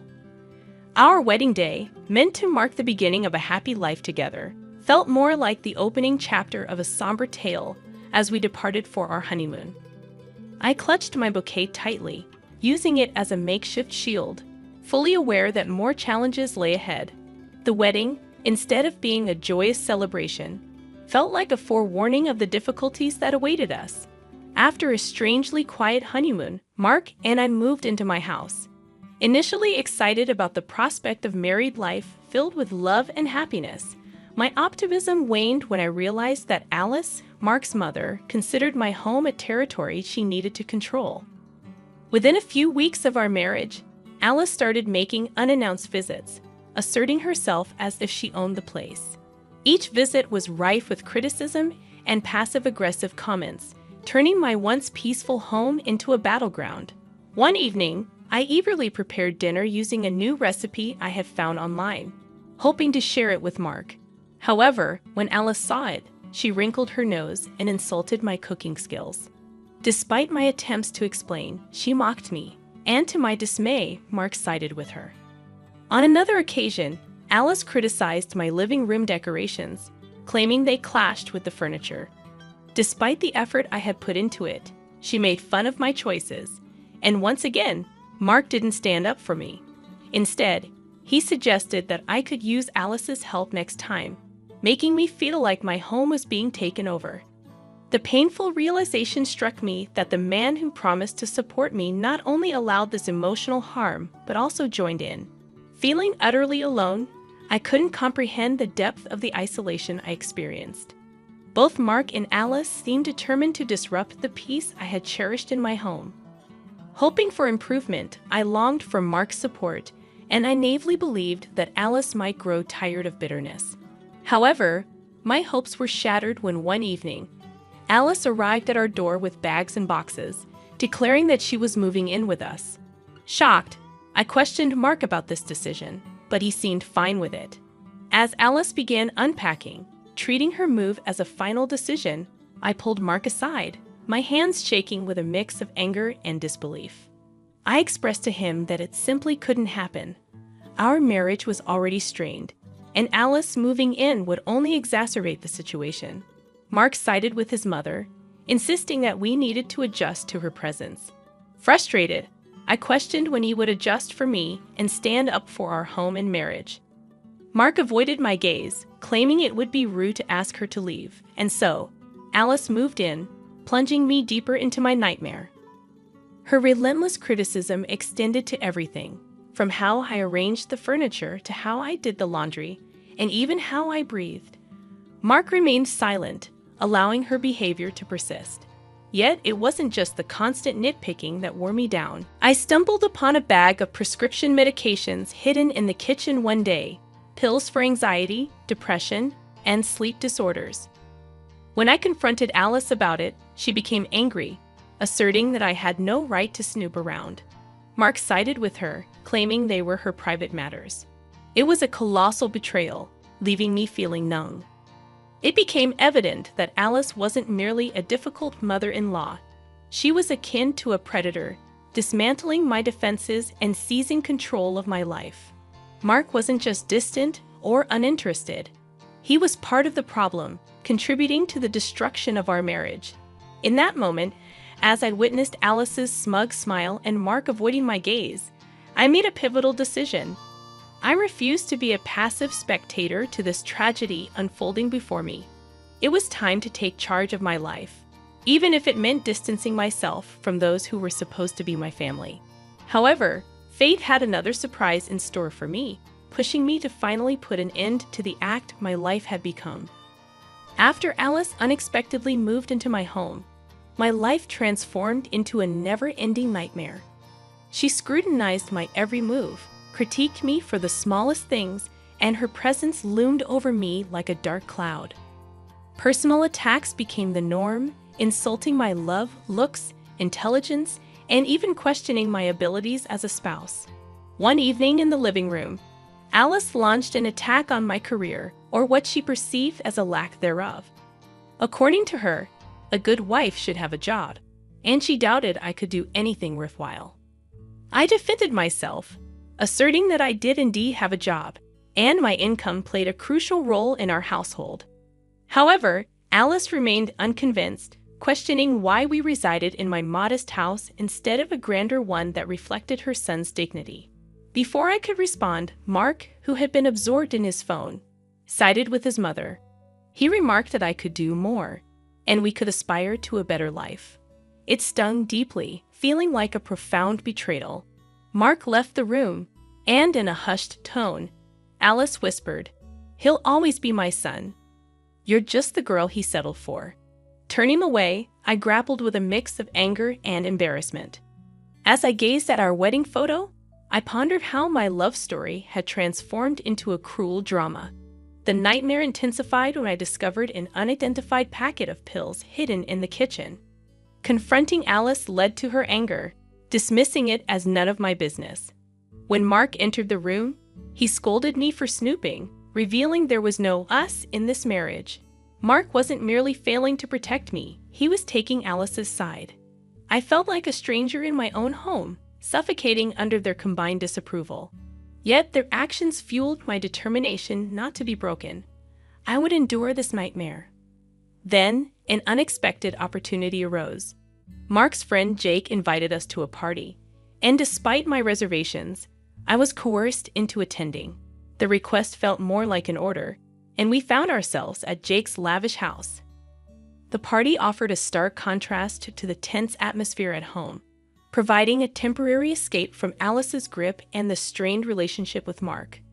Laughter filled the air, music played, and for a brief moment, I could almost forget the daily battles and criticisms. As the evening unfolded, I found myself conversing with Jake, Mark's friend, and the host of the party. Jake's friendly and approachable demeanor sharply contrasted with Alice's cold judgment. We discussed various topics, and engaging in a conversation free from criticisms and insults felt refreshing. Jake suggested a party game, a welcome change from the toxic atmosphere at home, and I hesitantly agreed. During the game, I shared a story from the early days of our marriage, highlighting the challenges and lessons we had learned. The room echoed with laughter as I recounted some of the humorous mishaps we had experienced. It felt liberating to share a part of our story, even if only in a game. Afterward, Jake pulled me aside, expressing concern about my situation at home. He had observed the tension and encouraged me to stand up for myself, refusing to let them mistreat me further. His words were a glimmer of hope in the darkness that had enveloped me for so long. Over the next few weeks, as I pondered my life and the choices I had made, I came to the realization that I deserved better than the constant emotional abuse and the suffocating feeling of being trapped in my own home. With Jake's support and encouragement, I took small steps toward reclaiming control over my life. I began attending therapy sessions to build my self-esteem and develop strategies for navigating the toxic dynamics in my marriage. The journey wasn't without its challenges and setbacks, but my determination to break free from the cycle of abuse and regain my sense of self-worth remained unwavering. Over time, I engaged in candid conversations with Mark about the need for change in our relationship. It was a difficult process, but he gradually recognized the toll that Alice's presence and his own indifference had taken on our marriage. Together, we started setting boundaries and actively worked on improving our communication. The path to reclaiming my life was challenging, but it was a journey I was resolute in pursuing. With the support of friends like Jake and newfound determination, I began rebuilding my self-confidence and finding my voice. Step by step, I knew I had the strength to overcome the nightmare that had consumed my life for far too long. During the first half hour of the party, everything seemed okay. People laughed, clinked glasses, and music filled the air. However, as the night progressed, I noticed Mark growing more distant. He spent more time with others than with me, and when our eyes met, he seemed annoyed.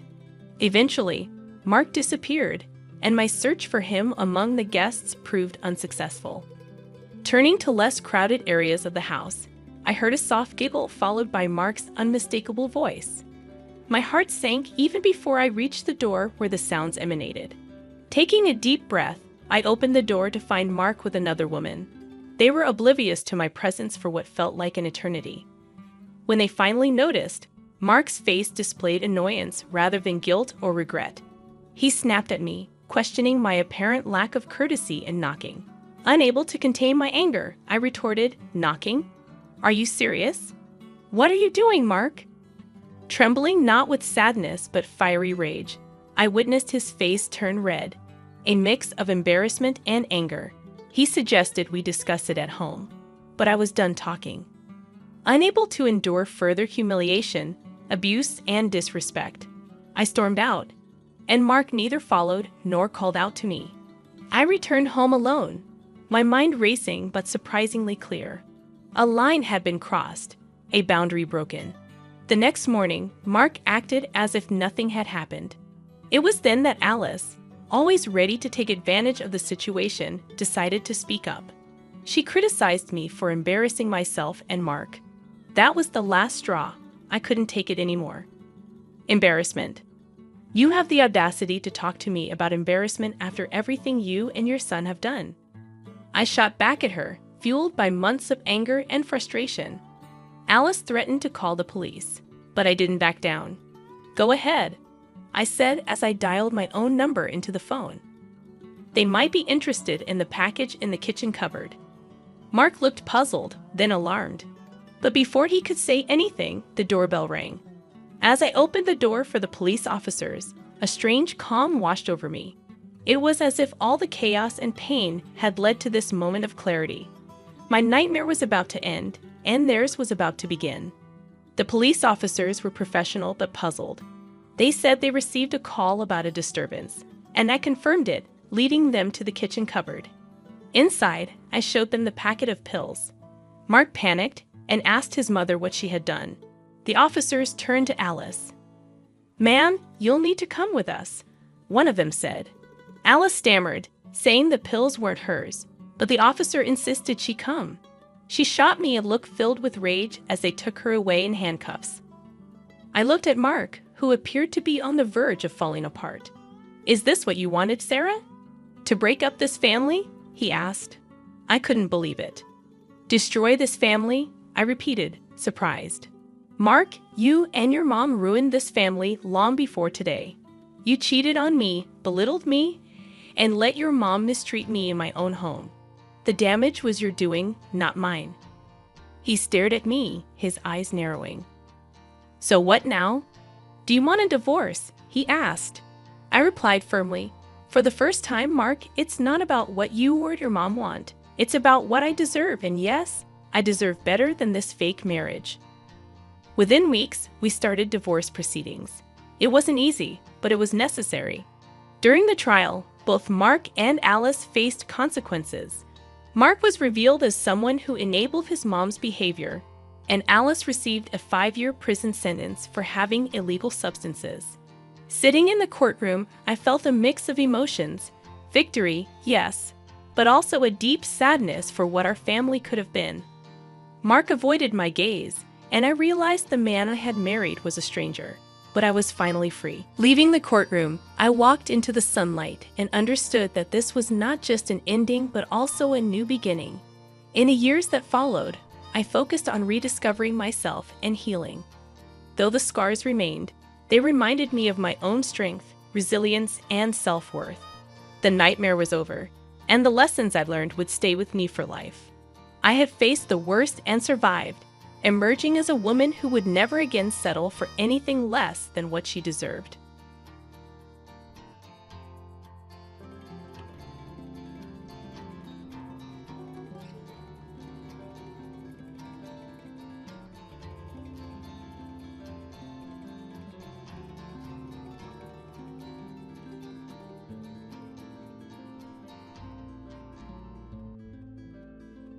Hi, I'm Billy, 28 years old. I married my husband Carl just 2 years ago, but the journey has been far from smooth, thanks to his mother Helena. Our relationship began when Carl and I met at a bar. A right time, right place scenario. We hit it off that night, exchanged contact information, and started texting nonstop. Even staying up until 5 a.m., our relationship remained undefined for a while. But eventually, we decided to make it official after getting more attached to each other. While my relationship with Carl was great, the hiccup came in the form of his mother, Helena. She was a formidable force who always got what she wanted, even if it meant resorting to questionable methods. Though admirable in some contexts, it became a problem when she set her sights on getting rid of me. Helena never approved of me, convinced I was after Carl's money, despite the fact that I earned more than he did. Helena never concealed her dislike for me, always being rude and insulting, albeit behind my back. She went to great lengths to hurt me, from sticking her leg out to trip me to purposefully spilling drinks, either ice cold or scalding hot, on me. Initially, I dismissed these incidents as accidents, but the pattern became too apparent to ignore. Approaching Carl about it, I expressed my concerns. He was adamant that his mom loved me and dismissed my worries as me being upset over her lack of full approval. However, I couldn't shake the feeling that something was off. I questioned if he would stand up for me if his mother truly disliked me. Carl reassured me, attributing her behavior to overprotectiveness and suggested giving her more time.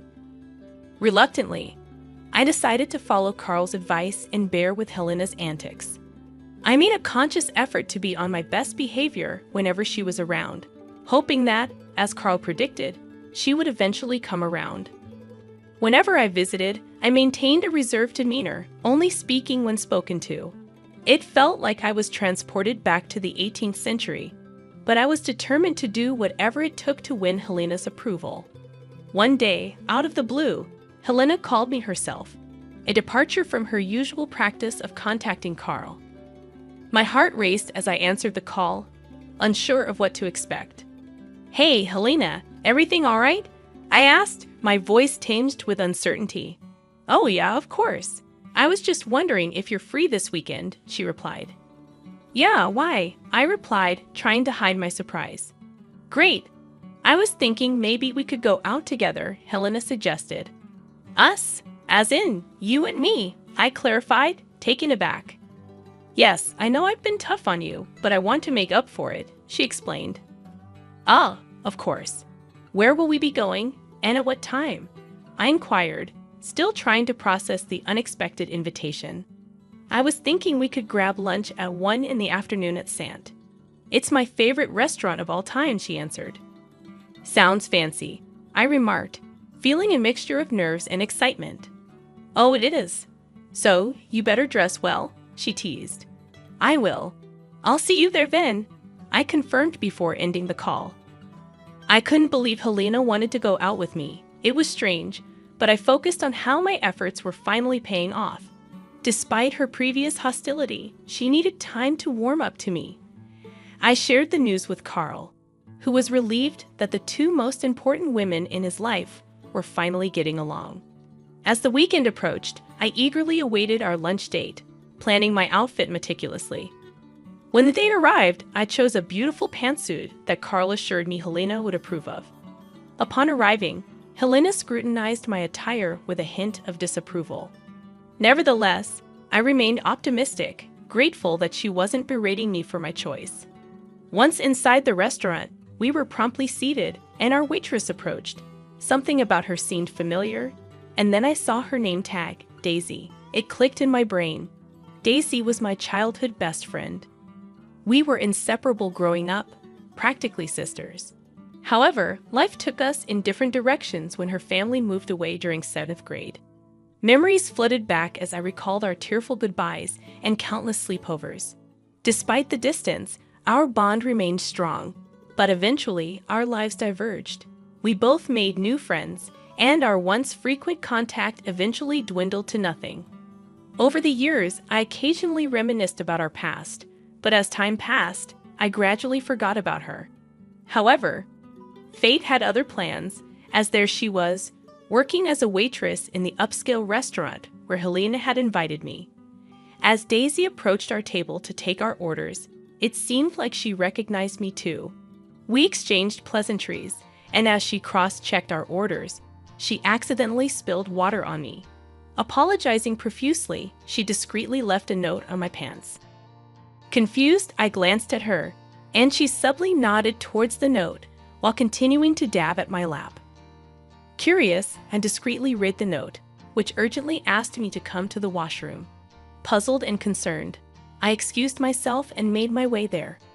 After a brief wait, Daisy walked in, ensuring the stalls were empty before hugging me tightly.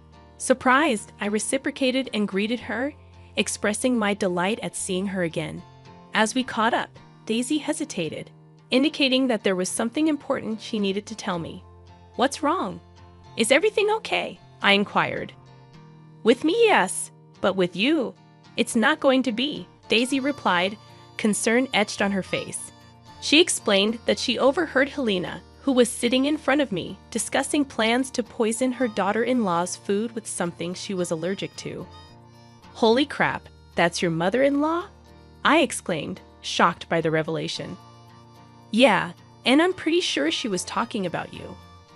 "I wanted to be careful about any other woman she might bring here," Daisy clarified.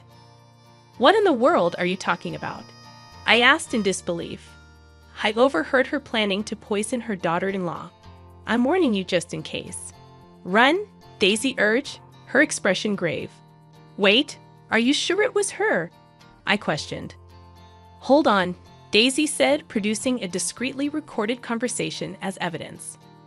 While cleaning their table, I discreetly placed my phone in my shirt pocket, slowing down my cleaning process.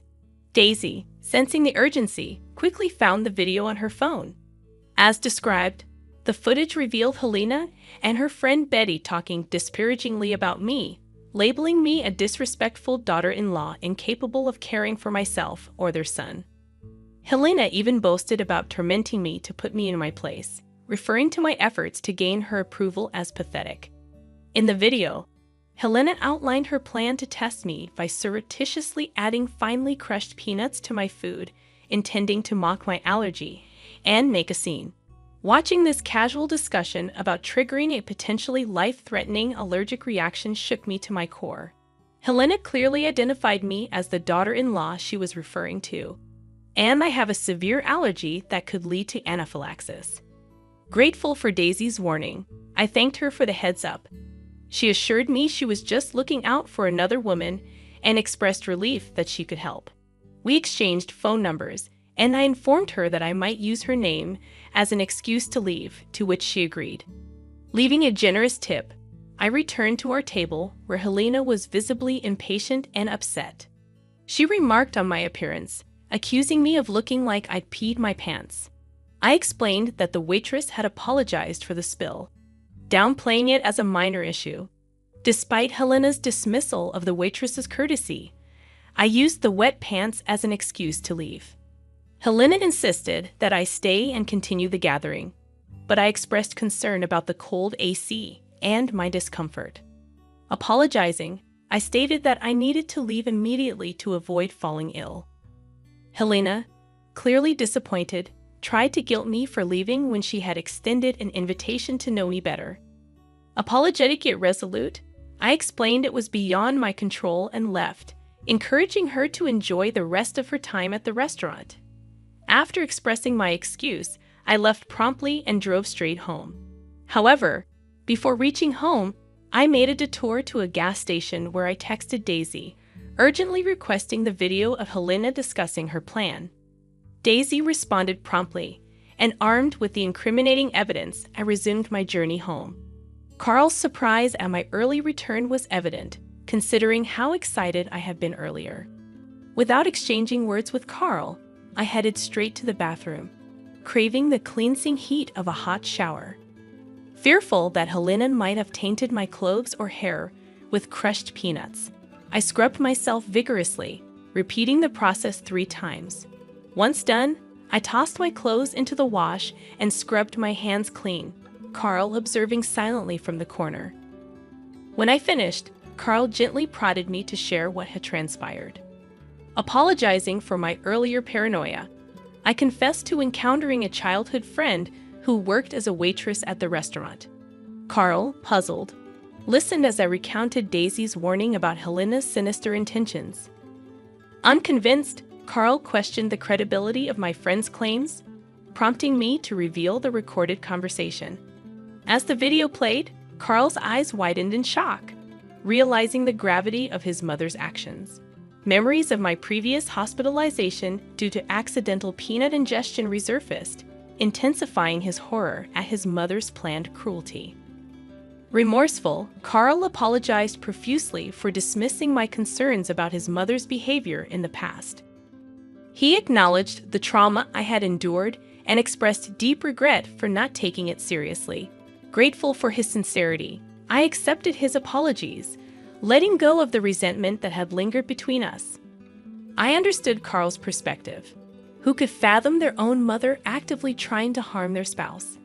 We discussed his mother's sinister plan at length, agreeing that it was in our best interest to avoid meeting her in person ever again. We didn't want to risk any further harm. That night, Helena called Carl to complain about my perceived indecency for leaving early. Carl was prepared to address the matter. "We need to talk about your wife," Helena complained. "Yeah, we do. So, what do you have to say?" Carl responded. "I knew it. That wife of yours is beyond disrespectful. She left early today, after I took time out to spend one-on-one time with her. The audacity of her. It's high time you leave her. If she can't respect your mother, is she really worth it?" Helena insisted.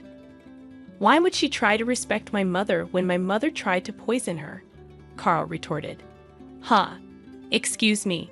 I can't act all high and mighty now." "What are you talking about?" Helena denied. "I have a video of you discussing how you were going to mix crushed peanuts into her food with Aunt Betty.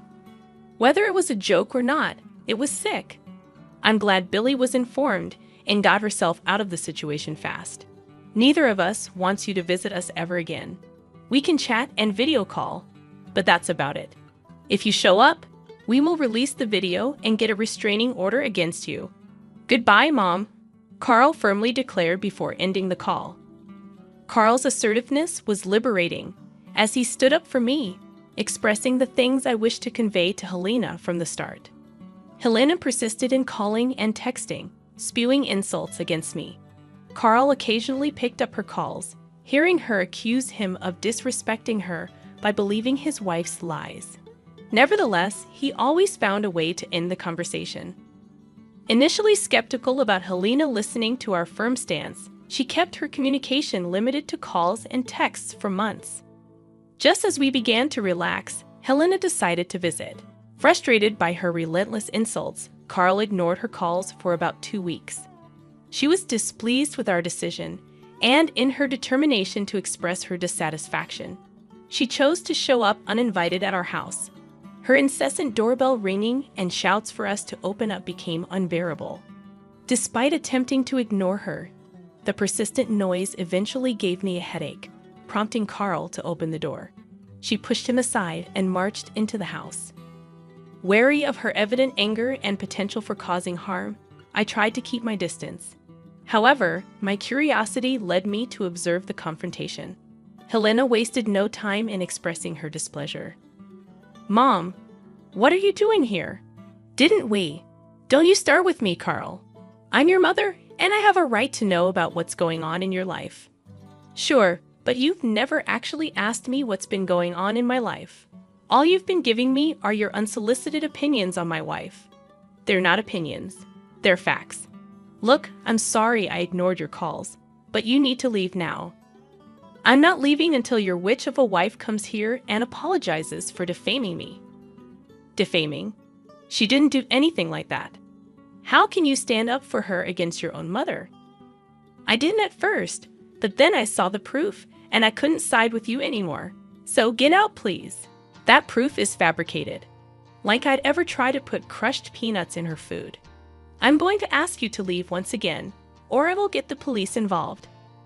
Helena refused to leave, escalating the situation by accusing me of being a family wrecker and threatening to make me pay in the worst possible way.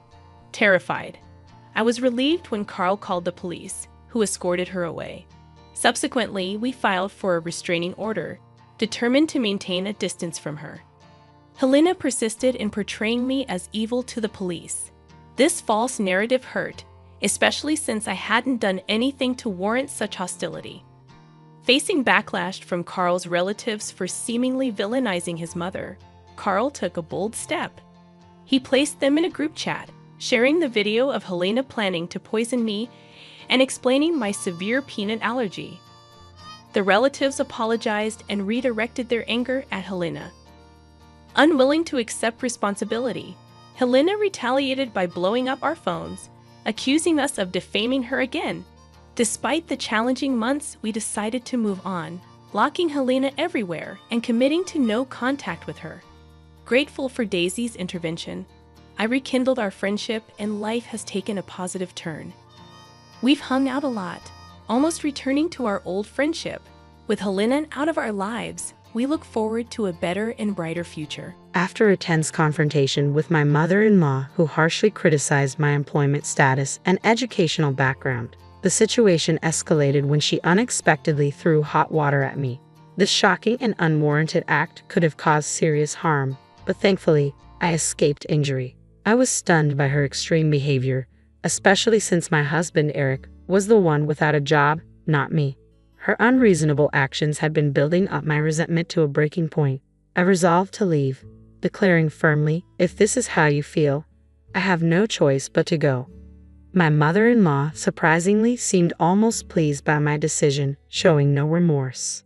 Unable to tolerate the toxic environment any longer, I decided to return to my parents' home. Unbeknownst to her, I had been the primary financial supporter of her household, having earned approximately $41,000 a month from stock trading after leaving my previous job. Despite being pushed out, I was confident in my ability to support myself independently.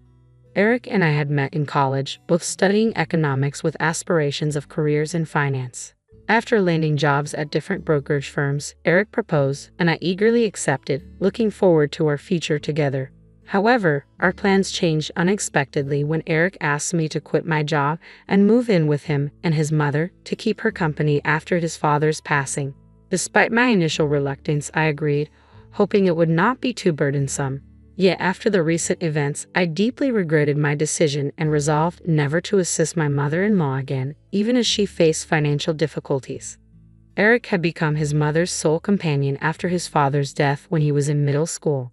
As an only child, he was deeply concerned for her well-being, which I understood and respected. Consequently, I agreed to move into Eric's family home 3 weeks later. Initially, my mother-in-law seemed pleased to have her son back, but her attitude changed drastically. Her cold, unwelcoming gaze made it clear she did not approve of me. Despite feeling unwelcome, I tried to stay positive, brushing off a faint muttering from her that I couldn't quite make out. Perhaps it was about me, perhaps not. I chose to ignore it. Living with her quickly proved more challenging than anticipated. One morning, I was jolted awake by her loud voice demanding breakfast at 5 a.m. Her reasoning. "Don't just lay around because you're not working," she scolded sharply.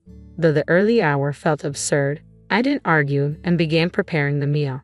As I endured her constant critiques about my speed and efficiency, breakfast, which took what felt like an eternity but was only 25 minutes, was finally ready.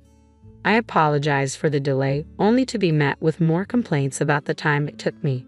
Her next grievance was that the soup was too salty, though I honestly didn't think it was. According to her, my cooking was a deliberate attack on her health. "Are you saying there's something wrong with my taste? Are you trying to kill me with these salty meals?" she accused. Stunned by her harsh words, I questioned her motives, a mix of curiosity and concern bubbling up inside me. Finally, I asked, "Why are you so harsh on me? What's going on? What are you talking about?" "I don't think I'm being harsh," she retorted. "Are you trying to make me look like the bad guy? That's not what I meant." Her response only left me feeling more overwhelmed by her constant pressure, unable to argue back. "Finish eating and start cleaning.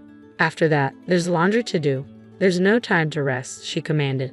From that point on, every day became a relentless barrage of criticisms and tasks that wore me down both mentally and physically. As I cleaned, she would point out mist dust in the corners. While doing laundry, she complained about stubborn stains. After about a month of this routine, I felt myself nearing a breaking point and decided to talk to Eric about it. "It's about your mother," I began hesitantly. "She's been very critical every day, and it's becoming difficult for me. Could you please ask her to ease up?" Eric's response was shockingly non-existent, which initially irritated me. But then I noticed he looked unusually pale, as if burdened by something significant. "What's wrong? Did something happen?" I asked. After a pause, Eric hesitantly revealed, "Actually, I've been fired from the company." I was stunned, unable to process his words immediately. "Is this some kind of joke?" "It isn't," Eric explained. "Due to an economic downturn, the company had to downsize and I was laid off." "So you'll be unemployed from tomorrow?" I asked. "Well, I can work for one more month after receiving the notice of dismissal," he said. "But fortunately, I've been using my knowledge from my time at the securities company to trade stocks. Though it was challenging at first, I'm now earning about $41,000 a month." "So we're not struggling financially." I comforted Eric and for a brief moment, set aside the ongoing harassment from my mother-in-law. From the following day, I continued to endure her harsh treatment while Eric was out of work. Feeling the need to be strong and supportive, I pushed through the challenging situation. A month later, Eric's official unemployment status took a toll on us both. At first, he made an effort to look for a job, but soon he began spending most of his time at home, offering excuses instead of making progress. "Shouldn't you start looking for a job more seriously?" I suggested, hoping to motivate him to find a new path forward. "I'm looking, but it's tough to find a good company that suits me," Eric replied, his voice lacking any real urgency or intent to find new work soon. Reluctantly, I continued to be the primary provider. As time passed, my mother-in-law's harshness only intensified, leaving me increasingly drained. Initially, I told myself I had to endure it because Eric was unemployed, but eventually, that reasoning no longer seemed valid. My days began to blur into a haze of listlessness. One morning, Eric left the house early, possibly to start a serious job hunt for the first time. After he left, I started my usual chores. "Make sure it's clean. Do it properly," my mother-in-law nagged from her spot on the living room sofa, sipping her coffee and throwing sarcastic comments my way. Fed up, I chose to ignore her. Suddenly, she lost her temper and shouted, "How dare you ignore me? You're just a mere daughter-in-law with no job." I kept cleaning, trying to block out her harsh words, but her anger only escalated. She confronted me again, yelling, "Unemployed and uneducated people like you should leave this house." In her rage, she splashed the hot water she had prepared for her coffee onto me. "It's hot, please stop," I screamed, shocked by her sudden aggression. Thankfully, the water wasn't boiling, so I avoided serious burns, but the situation could have been disastrous. With a cold, unfeeling smirk, she venomously declared, "This is what I've been saying. If you're not working, leave this house." Exhausted by her relentless hostility, I struggled to maintain my composure. I felt I had no choice but to comply with her demand. "All right, I'll leave," I said. "Good, that makes things easier. Leave quickly," she snapped. I swiftly packed my belongings and decided to leave that very day, unwilling to endure another moment in such a toxic environment. I headed straight to my parents' home. When I arrived, my parents were surprised by my sudden visit but welcomed me warmly. I waited for a call from Eric, but it never came. No calls, no messages. Feeling isolated, I resolved not to reach out until he did. A month passed since I returned to my parents' house, and still, there was no word from Eric. My affection for him began to wane, and I started contemplating divorce. Then, one early morning, the doorbell rang unexpectedly. When I glanced at the monitor, I was stunned to see both Eric and my mother-in-law standing outside. "What now?" I muttered to myself, baffled by their sudden appearance after all this time. "Yes, what can I do for you?" I asked through the intercom. "I've forgiven you now. Come back home quickly," my mother-in-law shouted, her voice harsh as usual. "Forgiven me? What are you talking about?" I was perplexed. I hadn't done anything that required forgiveness from her. After expressing my confusion, I ended the intercom call, boiling with frustration at her presumptuous attitude. However, they didn't leave. Instead, they began banging on the front door violently. "Don't just hang up on me. Come on, let's go back," my mother-in-law yelled, her voice echoing with urgency and irritation. Concerned that their loud presence might disturb the neighborhood, I felt a surge of anxiety about their relentless insistence. Reluctantly, I opened the door and invited them inside. After settling them on the living room sofa, I asked about the reason for their sudden and unexpected visit. It was particularly baffling since it was my mother-in-law who had insisted I leave, and now she was asking me to return. The whole situation was bewildering. "You're the one who told me to leave. There's no way I can go back now," I asserted firmly, my frustration evident. My mother-in-law accused me of being childish and claimed she had forgiven me, insisting that I return and stay at her house. She even went so far as to say she'd allow an unemployed and uneducated person like me to stay there. "But I'm not the unemployed one, it's Eric," I retorted, hoping to clarify the situation. "If I go back, you'll just take advantage of me every day. I might not be working, but what about your son?" Eric seemed taken aback by this revelation, and my mother-in-law looked confused, indicating that Eric hadn't informed her about his job loss. Press further. Eric finally admitted to being laid off from the company. Apologies and explanations followed, with Eric trying to justify his silence by relying on my income for financial stability. My mother-in-law, shocked by the news, expressed her anger toward Eric for not finding a job yet. "Why did you keep quiet about this? What are we going to do now?" she scolded him. Eric assured her that my income would be sufficient for the time being, which only led my mother-in-law to label him as worthless for not actively seeking employment. Fed up with Eric's excuses and the entire ordeal, I couldn't believe they expected me to just return and act as if nothing had happened. When my mother-in-law suggested I come back, I flatly refused, given all the mistreatment I had endured. Their unexpected visit quickly spiraled into a heated argument, especially when the truth about my mother-in-law's shocking act of pouring boiling water on me came to light. Eric was horrified upon learning about the incident and confronted his mother. "Why did you do that?" he demanded. She confessed, attributing her actions to my perceived neglect. This revelation sparked a fierce exchange between Eric and his mother, forcing me to intervene. I suggested they take their dispute back to their own home, highlighting the discomfort their loud arguing caused in someone else's space. This seemed to shift their attitude. The once assertive and domineering pair now resorted to pleading, begging me to return and promising no further trouble. However, I saw right through their assurances. Eric's promise to find a job seemed insincere, and my mother-in-law's vow to refrain from causing trouble appeared equally unreliable. I voiced my doubts, making it clear that their promises felt empty and that they would likely take advantage of me again. Their silence in response only confirmed my suspicions. Leaving them in the living room, I retreated to my room to collect my thoughts. When I returned 10 minutes later, they were still seated in silence, heads bowed as if reflecting on the situation. Frustrated by their quietude, I broke the silence. "How long do you plan to stay silent? It doesn't matter to me anymore."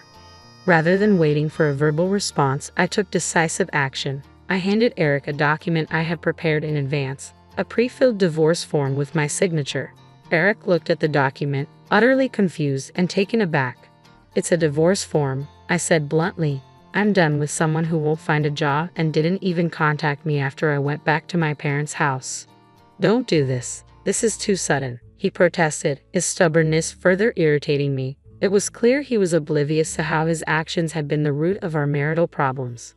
Unmoved by his pleas, I stood firm in my decision. I was ready to move on from the turmoil and start anew, free from the dysfunction that had overshadowed my life for too long. My decision to divorce Eric was final, and nothing he could say would change that. Still in shock, Eric questioned if the divorce was too harsh. I responded firmly, unwavering in my resolve. "I don't think so. It's your fault too." I directed that same sternness toward my mother-in-law, who had also contributed to the situation. Resigned, Eric signed the divorce papers, cautioning me not to regret my decision. Yet I felt a profound sense of relief, confident that the one who would regret this decision would be Eric, not me. "I'll submit the divorce papers. I don't want any compensation. Just go home," I declared, finalizing my separation from Eric. Though it might have seemed harsh, distancing myself was necessary to escape the relentless harassment from my mother-in-law and the strain of Eric's unemployment. 3 weeks later, while enjoying the quiet day at my parents' house, I received an unexpected call from my former mother-in-law. She informed me that the electricity and gas had been cut off at her house and insinuated that I might be responsible. I explained that since the divorce, I had stopped covering Eric's and her living expenses. Desperate, she asked if I could pay just for that month. Given that we were no longer related and I no longer lived there, I found her request absurd and firmly declined. I suggested she ask Eric for assistance since he had promised to find a job. Unable to accept my refusal, she pleaded for help, playing the ex-wife card. I remained resolute, ending the call and blocking her number to avoid further entanglements. Finally, I had severed ties with both my ex-mother-in-law, who had persistently harassed me, and Eric, who had proven unreliable. Life at my parents' house gradually became peaceful, a stark contrast to the tumultuous times I had left behind. I began to enjoy a newfound sense of tranquility and freedom, relieved to have distanced myself from such a toxic environment. Several months after closing that turbulent chapter, I found myself on holiday, checking stock charts and enjoying the peace of my new routine. It was then that I received an unexpected message from Eric. He apologized for everything, acknowledged his past reliance on me, and mentioned his recent employment at a factory. Despite his apology, I felt no desire to re-engage with that part of my life. Eric also wrote about his mother's continued harsh behavior and expressed a wish for me to come back. Reading his message, I was convinced that reconciliation was off the table. I decided to block Eric's number, choosing to permanently close that door. 8 months post-divorce, life took a more positive turn when a friend introduced me to a new man. He was dependable, treated me with respect, and despite our age difference, we found a strong connection. While we weren't rushing toward marriage, I cherished the happy moments we shared. He brought a sense of joy and stability that I had long missed, allowing me to focus on the present and leave my troubled past behind. With him, I began to truly rebuild my life, appreciating each day as it came and looking forward to what the future might hold.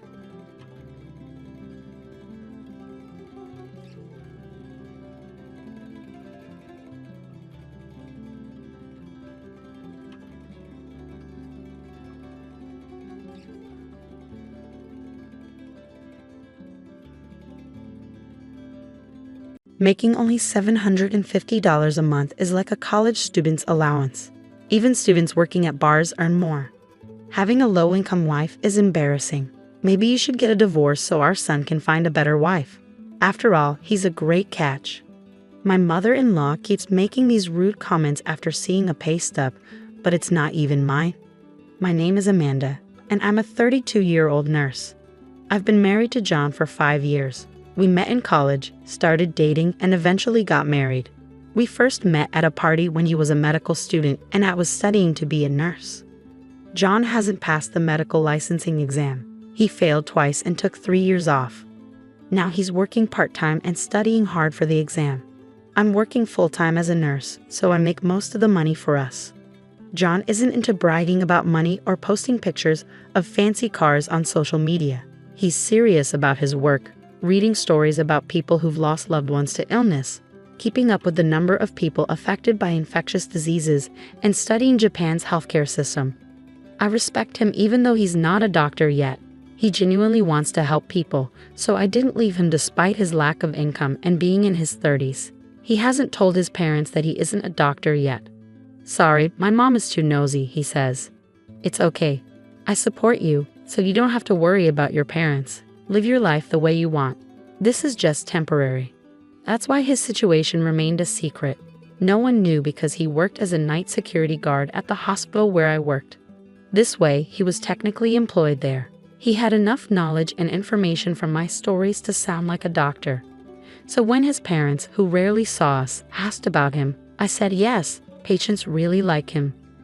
I believe that while cruel lies can hurt people, kind lies can sometimes save them. Telling a patient you have 3 months left and there's no chance of recovery is like starting a countdown. It's better to say, you look good today and you ate a lot. That's how people are. On the other hand, my mother-in-law is very different from my serious and honest husband. She has a harsh personality and is a typical overbearing mother-in-law. She looks down on me for being just a nurse married to her son, the doctor. There must have been so many better options, like a beautiful dermatologist. I always apologize and bow my head when she says things like that. I wholeheartedly support my husband in his pursuit of becoming a doctor, but right now, he's just a high school graduate with a lot of medical knowledge working part-time. He's not even a medical intern yet. However, my husband is genuinely grateful, often saying, "Thank you for everything always." So I silently support him. I'm also very busy with my work.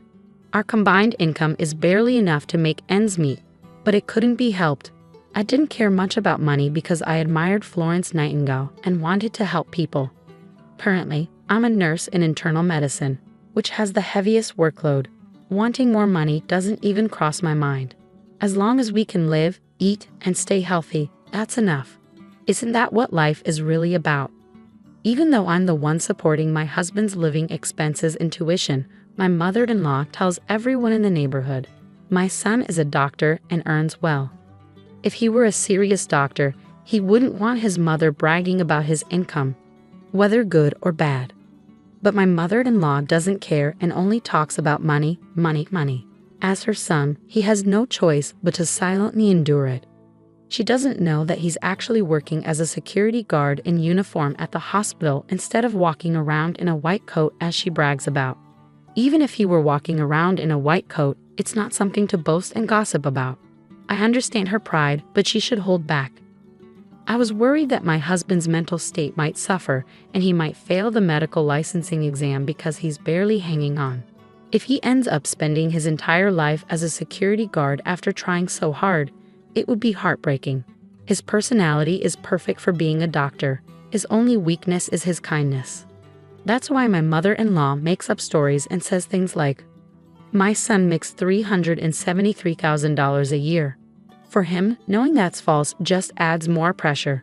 I once gently expressed my concern to her. I think it would be better for the patients if he didn't talk so much about his job because it might cause problems. After all, if you think about it from the opposite perspective, would you want to go to a doctor whose mother is constantly boasting about him when you're sick? But my mother-in-law doesn't care. Be quiet, you're just a nurse. You should feel lucky to marry a doctor. It's like winning a $3 million lottery. Money can't buy respect. You're just a nursing school graduate. She says mean things. I'm sorry. Thank you for letting me marry John. I respect him as a doctor and as a person, so please leave him alone. You're so annoying. We can make him divorce you and marry someone else. It would be sad if our future grandchild gets your low IQ. She's being really mean. But I stayed quiet. Compared to saving lives or feeling like I'm doing important work, my mother-in-law's mean words didn't bother me much. I didn't take her seriously, but one day she showed up at our house uninvited. Our house is a 30-minute train ride from theirs, so we don't see them often.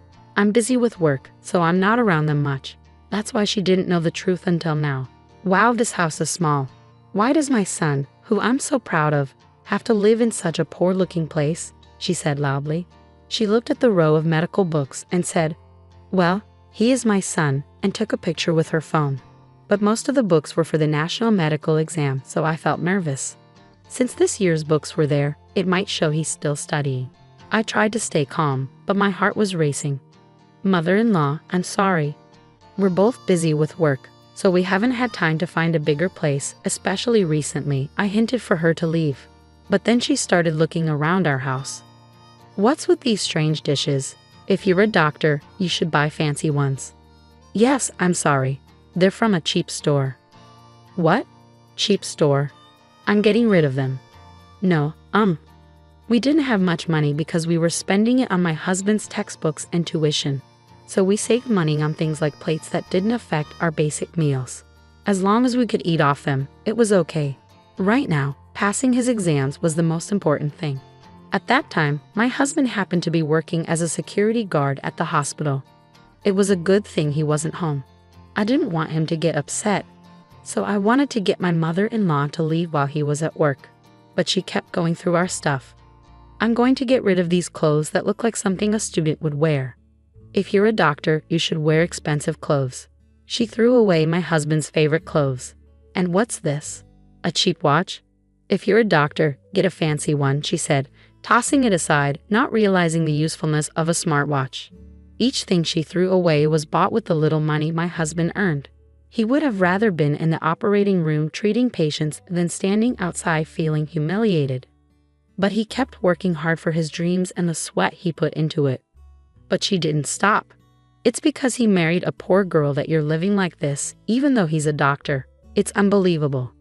I thought we could go shopping together and maybe you could buy me a bag or something. Her words were really mean. I had to tell her that what she expected from my husband, whether he's a student or not, was different from how we lived. I was a doctor too. I wasn't just after his money. Mother-in-law, he's not that extravagant. We like our life the way it is, I said calmly. But she wouldn't listen. You're so frustrating. Do you know how hard he worked to get into medical school? My mother-in-law yelled, getting angrier. She kept searching my house, not stopping at the kitchen but going through every closet, throwing away anything she thought was cheap. Then she started looking through our bills and paperwork. That's when she found the pay stubs. They showed $750.25. Even though my husband's name was on them, she either didn't notice or couldn't read it. She shouted, $750. What do you mean $750? That's not my son's daily wage. Even anesthesiologists make $750 a day, and you're the wife of a doctor making only $750? Are you not working hard enough, or what? She started to lose control. That's why you're so poor. You're just using my son for money. You're barely working as a nurse and tricking a doctor. You're only doing part-time nursing because it sounds good. $750 is nothing, so quit already. That money was earned by him when other doctors passed him by, working hard between his study hours for a very low daily wage. It meant a lot to us. But my mother-in-law wouldn't stop being crazy, and then the worst happened. You're a poor wife who brings bad luck. Divorce her quickly. Just then, my husband came home from his part-time job. He looked shocked to see his clothes and watch thrown away. He started picking them up silently. But my mother-in-law said, John, I don't want to be mean, but please divorce her. Why did you, with your high education and income, choose such a pathetic woman? I'm so sad, and she only earned $750. But my husband didn't say anything. I couldn't tell what he was thinking. My mother-in-law laughed and said, I'll bring you the divorce papers. Leave this dusty room and this woman who smells like disinfectant and find a better wife. You're a doctor. You should remarry. Then my husband stood up slowly and said, Mom, I haven't told you this, but I'm not a doctor yet. What? I'm sorry for not telling you earlier, but I haven't passed the national exam yet. And about that $750. My mother-in-law was so shocked that she looked at me for help. I don't get it. This $750 paycheck is yours, isn't it? I realized there was no point in hiding it anymore, so I said, no, it's not mine. My husband added, that's my salary from my part-time job. That can't be, you're lying, aren't you? I'm not lying, it's true. I'm not a doctor yet. I failed the national exam twice. My mother-in-law was shocked to hear that her son wasn't a doctor yet. She started acting strangely and slipped on some newspapers she had scattered earlier while going through our house. She fell to the floor and cried out for help. Thankfully, she managed to avoid hitting her head, but her right arm, which she used the most, broke with a loud snap. It was definitely fractured. My husband and I quickly helped her and took her to the hospital, where we brought her to the orthopedic department. But my husband said, "Mom, I'm sorry, but please don't come to our house anymore, and I don't want you to consider me your son anymore." My mother-in-law was trembling from shock, but my husband continued, "I knew you were proud of me, but I couldn't keep lying. But when you insulted the money I worked hard for, that was too much. But I never thought you weren't a doctor. It doesn't matter if I'm a doctor or not. Do you think I'm studying just to earn $750 a day? I'm an adult, and it seems like we have different values, so let's end our relationship." It seemed like my husband had truly decided to cut ties with his mother. She, who had found purpose in boasting about her son, seemed completely heartbroken. Nowadays, she stays at home, too embarrassed to face her neighbors. That same year, my husband passed the medical licensing exam. Despite being a bit older, he started working as a resident physician and did exceptionally well, always showing kindness, like offering tea to the security guards. Our days became peaceful and happy. If my mother-in-law had just waited a few more months, her dream would have come true, and she could have seen him in his white coat. It's really a pity, but she brought it upon herself.